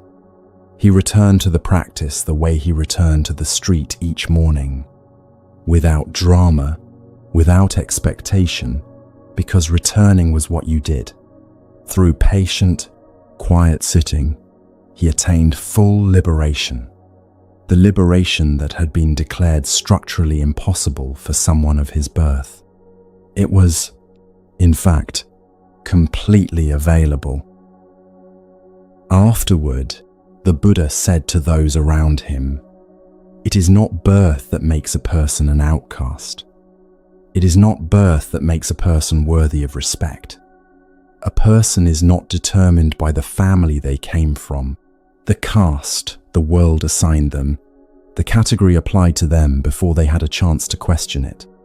What a person is shown through their actions, their wisdom, the care they bring to how they live. These things are available to anyone.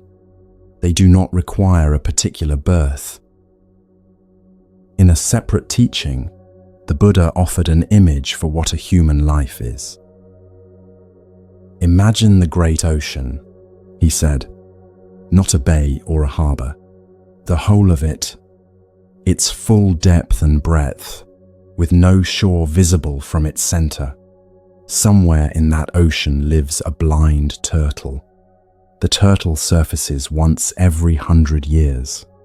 One moment of rising, once in a century, from whatever depth it inhabits to the open air above, and floating somewhere on the surface of that ocean, moving with the current, carried wherever the water takes it, is a wooden yoke with a hole in it, a small ring, drifting with the waves. How likely is it," the Buddha asked, "that when the turtle surfaces, its head passes through the hole in the yoke?" His students said, "It is almost impossible to imagine. The ocean is too vast, the surfacing too rare, the yoke too small and too randomly placed for the timing to ever be right." The Buddha said, "A human life is rarer than that." He was not trying to manufacture gratitude in the people listening. He was pointing at something they had stopped being able to see. A human life, this specific combination of awareness and capacity and the ability to recognize suffering and to move in the direction of its end, is not the default state of existence. It is not where all things eventually arrive. It is the rare coincidence of conditions that makes the path possible at all. And Sunita had it. The man with the broom at the bottom of the road had it, as completely and as fully as anyone who had ever sat in a palace or a great monastery or been born into a family that the world considered worthy of notice. This is what the story of Sunita is about. The seeing. What the Buddha saw when he stopped on the road was already there. The world around Sunita had simply agreed, for centuries before his birth, not to look. The system that had assigned Sunita his position was very certain about him.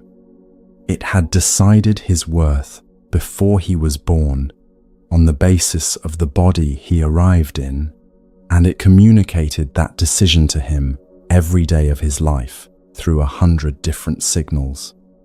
The way people moved when he approached, the way a road would clear itself, the way his presence was managed rather than acknowledged. The certainty was so complete and so unanimous that it would have been almost impossible not to absorb it. The world was so sure, and the world was completely wrong. You are hearing this in a body that has been categorized. Maybe the categorization was direct. A caste, a diagnosis, a role someone assigned you in a family or a workplace that decided what you were before you had discovered it yourself. Maybe it arrived through smaller, repeated signals. The achievements that were met with surprise because they were not expected from someone like you. The ideas you offered that were taken up only when someone else repeated them. The rooms where your presence needed to be explained or justified in a way that other people's presence did not. Maybe it came from a specific person early in your life when you were still deciding what to believe about yourself, and what they said settled in before you had the language to question it. Categories that are assigned with enough certainty do not arrive feeling like opinions. They arrive feeling like facts. They arrive the way the caste system arrived for Sunita. Consistent, old, confirmed by everyone he encountered, never contradicted by anyone whose voice might have counted. When something is agreed upon that completely, it stops feeling like a description someone chose. It starts feeling like the truth of what you are. And once it feels like the truth of what you are, the question of whether it is accurate stops arising. Why question what is simply how things are? But the category and the person inside it are not the same thing. The category is what a set of minds decided about a set of conditions. The person inside the category is a human life.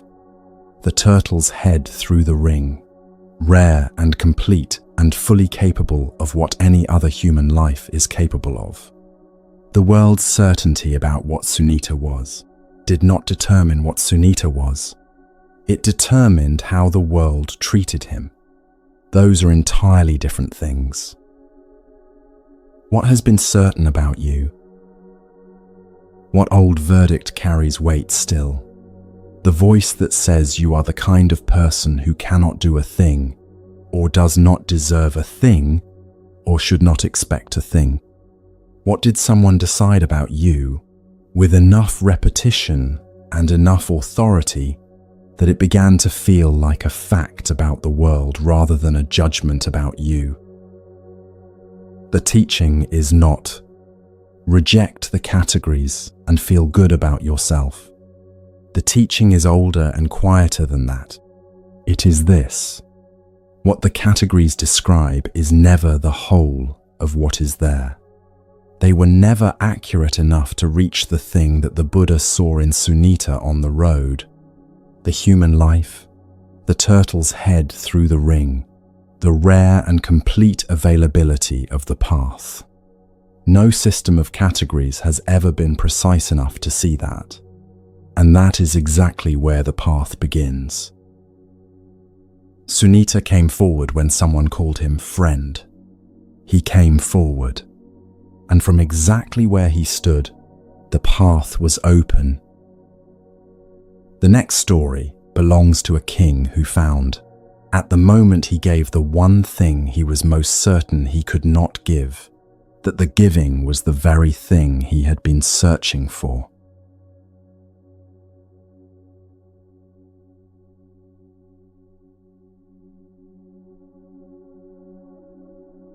Every day, the hunters came. Not quietly. The king of Benares loved the hunt the way some men love noise. The sensation of speed and power and a large, terrified space moving away from you in all directions.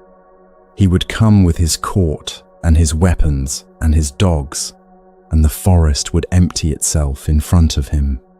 Deer running in every direction.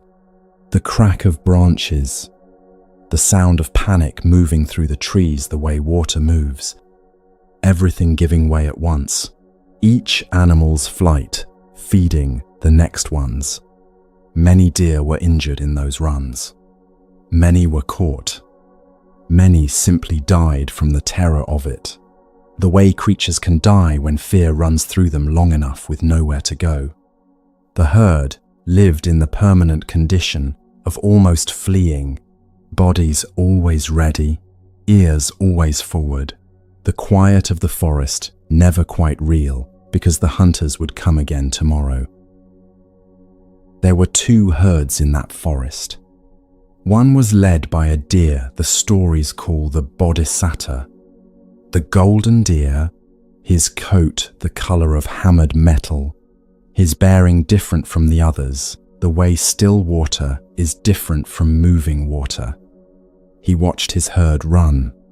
He watched the injuries. He watched what a life lived entirely in the body's alarm state does to a creature over time. And he decided to do something that looked, to anyone who did not understand it, like surrender. He went to the king's palace and requested an audience. The king, who had never been approached by the thing he hunted, received him in astonishment. The golden deer proposed an arrangement. Each day, 1 deer would come to the royal garden voluntarily, to be killed. 1 from his herd on certain days, 1 from the other herd on the rest. In exchange, the daily hunt, the pursuit, the panic, the running down of animals through the trees would stop. The king would have his deer. The herd would have something they had never had before. Ordinary days. Days in which the sound at the edge of the forest was only wind.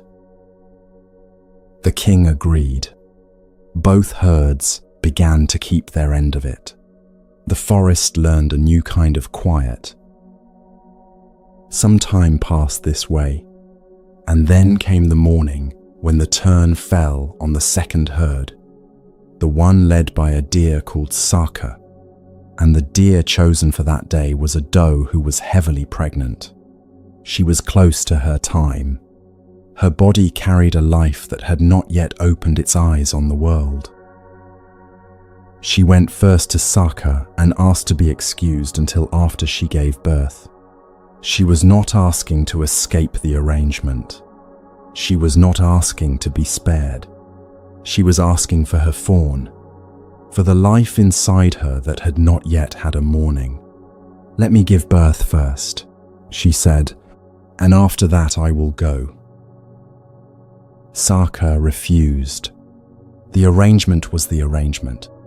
It was not his herd's turn, and he was not willing to send someone from his own in her place. The obligation was hers to carry. She went then to the golden deer. She made the same request. She stood before him in the early morning light, her body visibly near its time, asking for one more day, just one more day, for the fawn. The golden deer looked at her. He saw what the situation contained. He understood the arrangement and whose turn it was and what the rules required.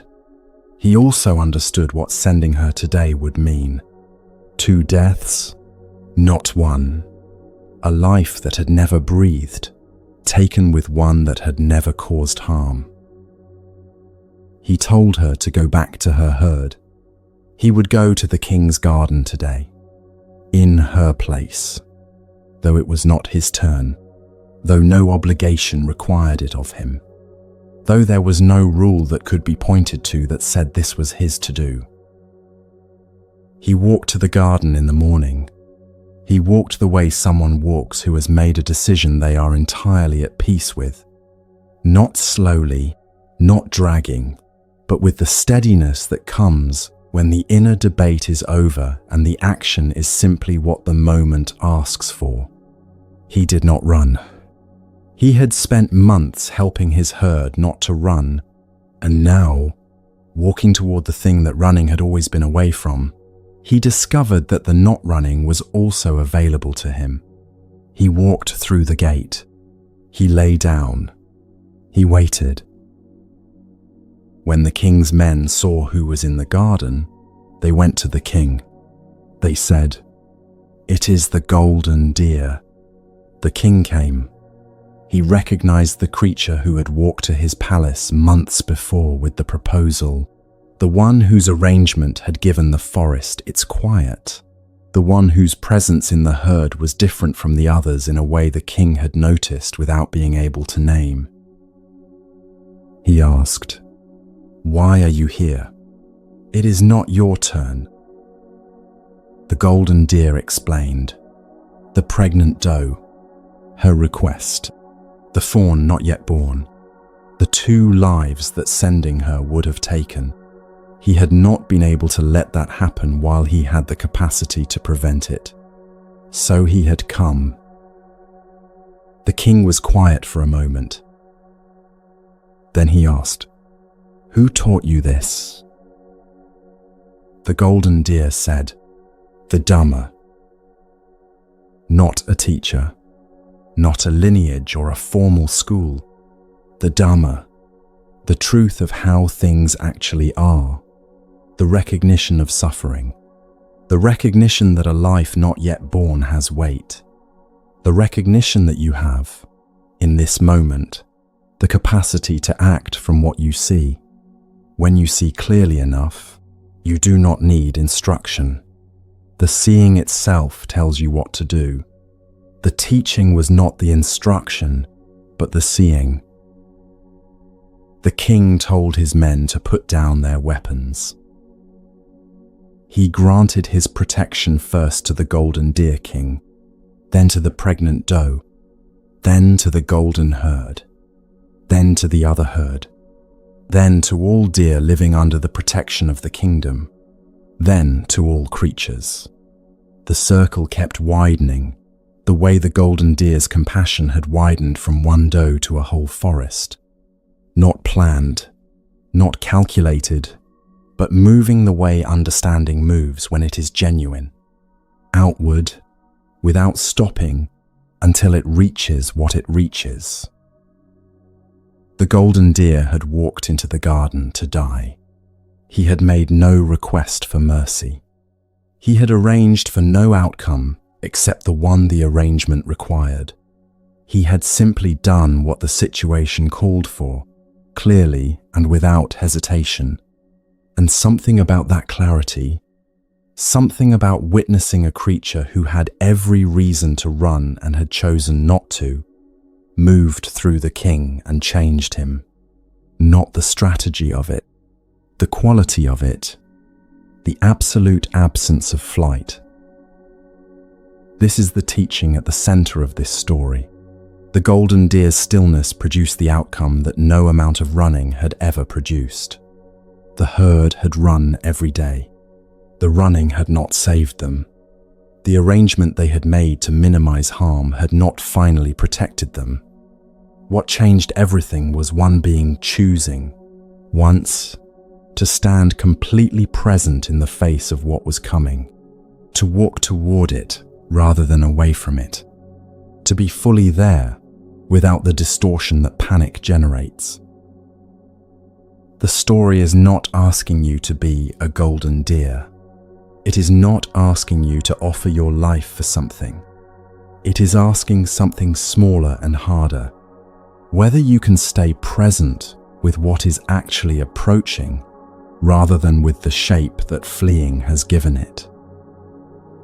There is something in your life that has the quality of a thing being fled from. Maybe it is visible, a difficulty that has been building at the edge of your attention, something you have been keeping peripheral so it doesn't have to be central. Maybe it is subtler, a conversation that keeps being deferred, a truth you have been managing around rather than looking at directly, a feeling you have become practiced at outrunning before it fully arrives. Maybe it is the question about your own life that you know is waiting, but that you have learned to keep busy enough not to hear. The instinct to run is not wrong. The whole forest was running. Everything in every deer's body was oriented toward a way. Running when something threatens is the oldest instruction a body carries, and in many situations it is exactly right. The deer of the forest were not foolish for running, but the running did not protect them. The hunt kept coming. The terror kept being the permanent weather of the forest. The effort to stay ahead of what was pursuing them kept producing exactly the conditions it was trying to escape. The harder they ran, the more the running itself became the shape of their lives. The golden deer's stillness was not the suppression of fear through force of will. It was something different. The clarity that becomes available when you are not using all of your attention to manage distance between yourself and what is coming. He had found, through genuine stillness, that the thing the forest had been running from had a specific face, and the face, looked at directly, did not require fleeing. It required something much simpler: walking toward it, being present with what was actually there, rather than with the version of it that panic generates. The thing you have been running from is rarely exactly as large as the running has made it feel. Running generates its own terror. Not looking is its own kind of suffering. The harder you work to keep something at bay, the more energy it demands, and the more certain you become that it must be kept at bay. The effort does not reduce the thing. It keeps it exactly the size that justifies the running. The golden deer walked toward the gate. He lay down and waited. He did not know what would happen next. He had done what the moment asked, and he was there, fully present, without the distortion that comes from trying not to be. The Dhamma had not told him what the outcome would be. It had shown him what the moment contained, and he had acted from what he saw. "Who taught you this?" the king asked, and the answer points at something that cannot be transferred from one person to another, cannot be given as instruction, cannot be received as information. It is what becomes available when the running stops, not as a reward for stopping, simply because the clarity was always there, and the running had been covering it. When you are still enough to see what is actually in front of you, the action that the moment requires often becomes apparent without deliberation. The golden deer did not reason his way to going in the doe's place. He saw her standing there and he understood what she was carrying, and he went. The seeing and the acting were almost the same movement. That is what the Dhamma is. Not a code imposed from outside, but what becomes visible when you are quiet enough to look. The last story belongs to a child who was left at the very beginning of his life in the place where the dead are kept, and who found, from exactly that place, what most people spend entire lifetimes searching for.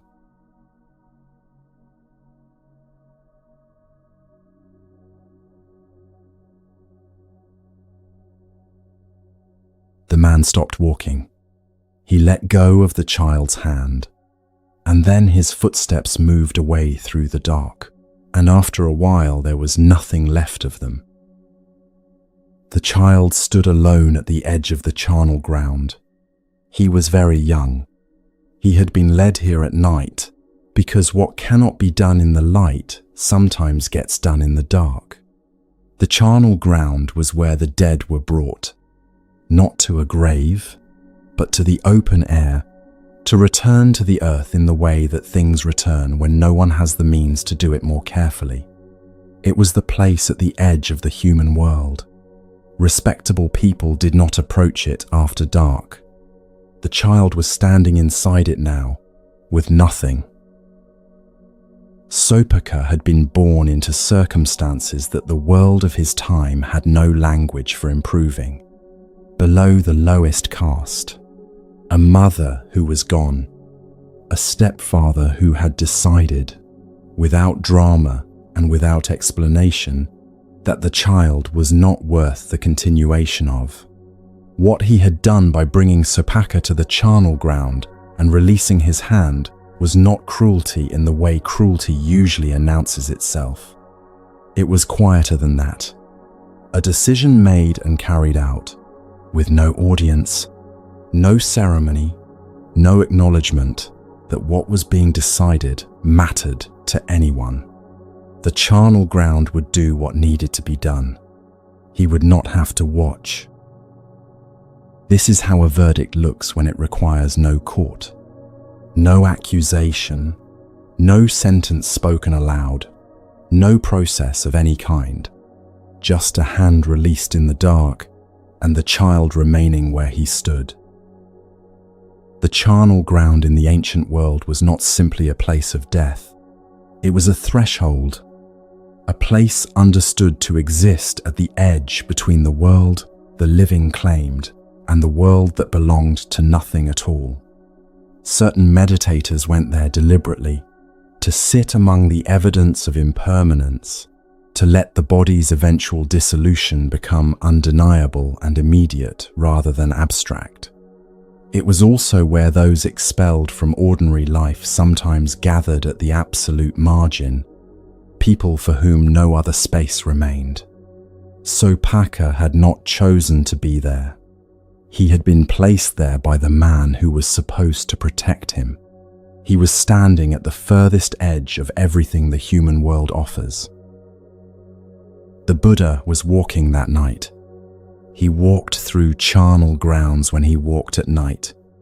Not to teach, not to be seen doing something noteworthy, but because these were the places where the reality of impermanence was most immediately present, and presence was what he valued. He was not hurrying. He walked the way a person walks, who is fully where they are, not somewhere else in their mind. He came to where the child stood. He stopped. He looked at Supaka, and he saw what no one in Supaka's life had thought to look for: a human life, the capacity for understanding that the Buddha had recognized in scholars and monks and kings, present, intact, fully available in the child, alone, in the dark, at the edge of the charnel ground. The circumstances had been the worst that circumstances know how to produce. The capacity within those circumstances was untouched by any of it. The Buddha sat down beside him. He sat the same way he sat in conversations with kings and grieving mothers and students who came armed with years of learning. He brought the same quality of presence to the child in the charnel ground that he brought everywhere. And then he taught him. The teaching was not simplified for the child's age. It was the understanding he offered to anyone who came to him. The nature of suffering, what keeps it in motion, what the path toward its end looks like. He did not first address the charnel ground or the stepfather or what had been decided about this child's life. He simply taught, as if teaching this child was the most natural thing in the world, which, for him, it was. Supaka received the teaching. He practiced with the single-mindedness of someone who has been given something in a place where everything else has been taken. When very little remains to cling to, the practice sometimes finds a clarity that comfort makes harder to reach. He returned to the teaching again and again. He was very young. He attained full liberation. What the practice revealed to him from inside those circumstances was something that could not have been received as a statement and simply believed. It had to be seen directly, and what he saw was this. The hand released in the dark had been a verdict about his life. The charnel ground had been a verdict about his life. The caste he was born into, the complete absence of anyone who expected anything of him. These were verdicts, rendered without ceremony, agreed upon by everyone who had known of him, and none of it had any power over what his mind was capable of. The verdicts had determined what his life looked like from the outside. They had not reached what was available from the inside. Those are not the same thing. They never were. No doctrine had handed him this as reassurance. He had arrived at it through practice, through the patient, unforced returning to awareness that sits at the heart of the path. The path had opened from the charnel ground, from the worst possible place, from the place where everything had been decided against him, and it had opened completely. This is the last story, and it is also the answer to all of them. 10 lives have been offered tonight, each carrying a different face of the same teaching. The monk who could not find peace by searching for it. The minister who kept his mind free when everything was taken from him. The man swimming in an ocean with no shore in sight, who kept swimming because the effort itself was his, even if the shore was not. The man who could not read but understood what scholars had missed, who found the whole of the teaching in an ordinary morning's work. The killer the world had finished with, who discovered that what the world decides is never the final word. The king who needed only a verse before each meal to give himself back to himself. The woman who tried everything and found freedom only when the trying rested. The street sweeper the world had never looked at, who was seen. The golden deer who walked toward rather than away and changed a kingdom. And now a child in the dark in a charnel ground, who found that from the worst possible beginning, the path is completely open. The teaching that moves through all 10 is the same. The harder you try to force the outcome, the further it moves. The mind gripping cannot see clearly. The body running cannot find stillness. There is a quality of attention, patient, unforced, not grasping at results, that makes everything in these stories possible. And it is available from wherever you are sitting right now, not from somewhere better, not after some condition is met. From here, from exactly here, you are somewhere right now, wherever that is, whatever is present in this moment, whatever has been left behind, whatever is unresolved, whatever verdict is still echoing, that is the charnel ground. That is the exact place where the practice happens. Not after things improve. Not once the difficulty passes. The charnel ground was not a detour on the way to the practice. It was where the practice happened. The kitchen was not outside the teaching. The ocean with no visible shore was not a problem to solve before anything could begin. The street on which Sunita swept was the road where the path opened. Each of these was the place, because there is no other kind. What the stepfather decided when he let go of the hand in the dark, he was wrong, not about the circumstances. The circumstances were exactly as difficult as he believed they were. He was wrong about what the circumstances determined. He thought they closed the future. They were the beginning of the practice. If there is something in your life that feels like a charnel ground, a place where something has been lost, or a version of a future that no longer holds, or a part of yourself that has been left somewhere you cannot quite return to, this teaching does not ask you to be grateful for it. It does not ask you to reframe it as a gift. It simply says, you are already there. You are already in the one place the practice needs. And the practice is not something waiting in a better place.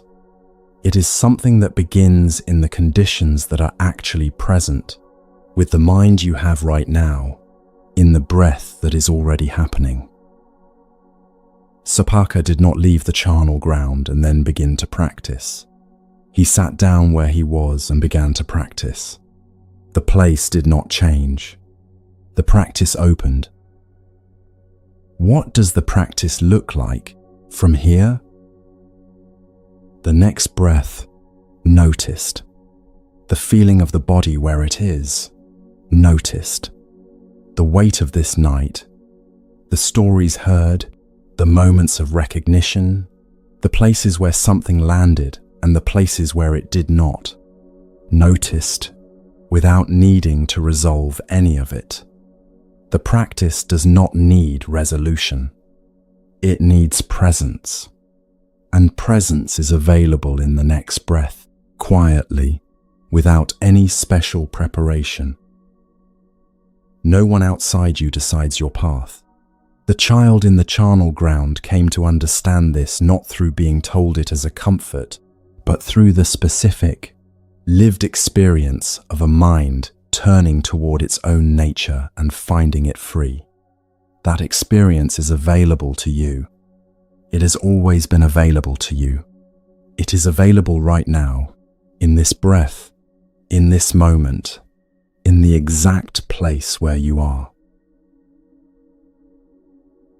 The path opens from here. It has been open all along. And these 10 stories have been 10 ways of pointing at the same opening, hoping that one of them reaches the place where you are sitting tonight. Take whatever landed. That is enough. That is the whole teaching. What remains now is not another story. What remains is the quiet after the stories, the space where all the walking ends, and you are allowed to simply be where you are, without going anywhere at all.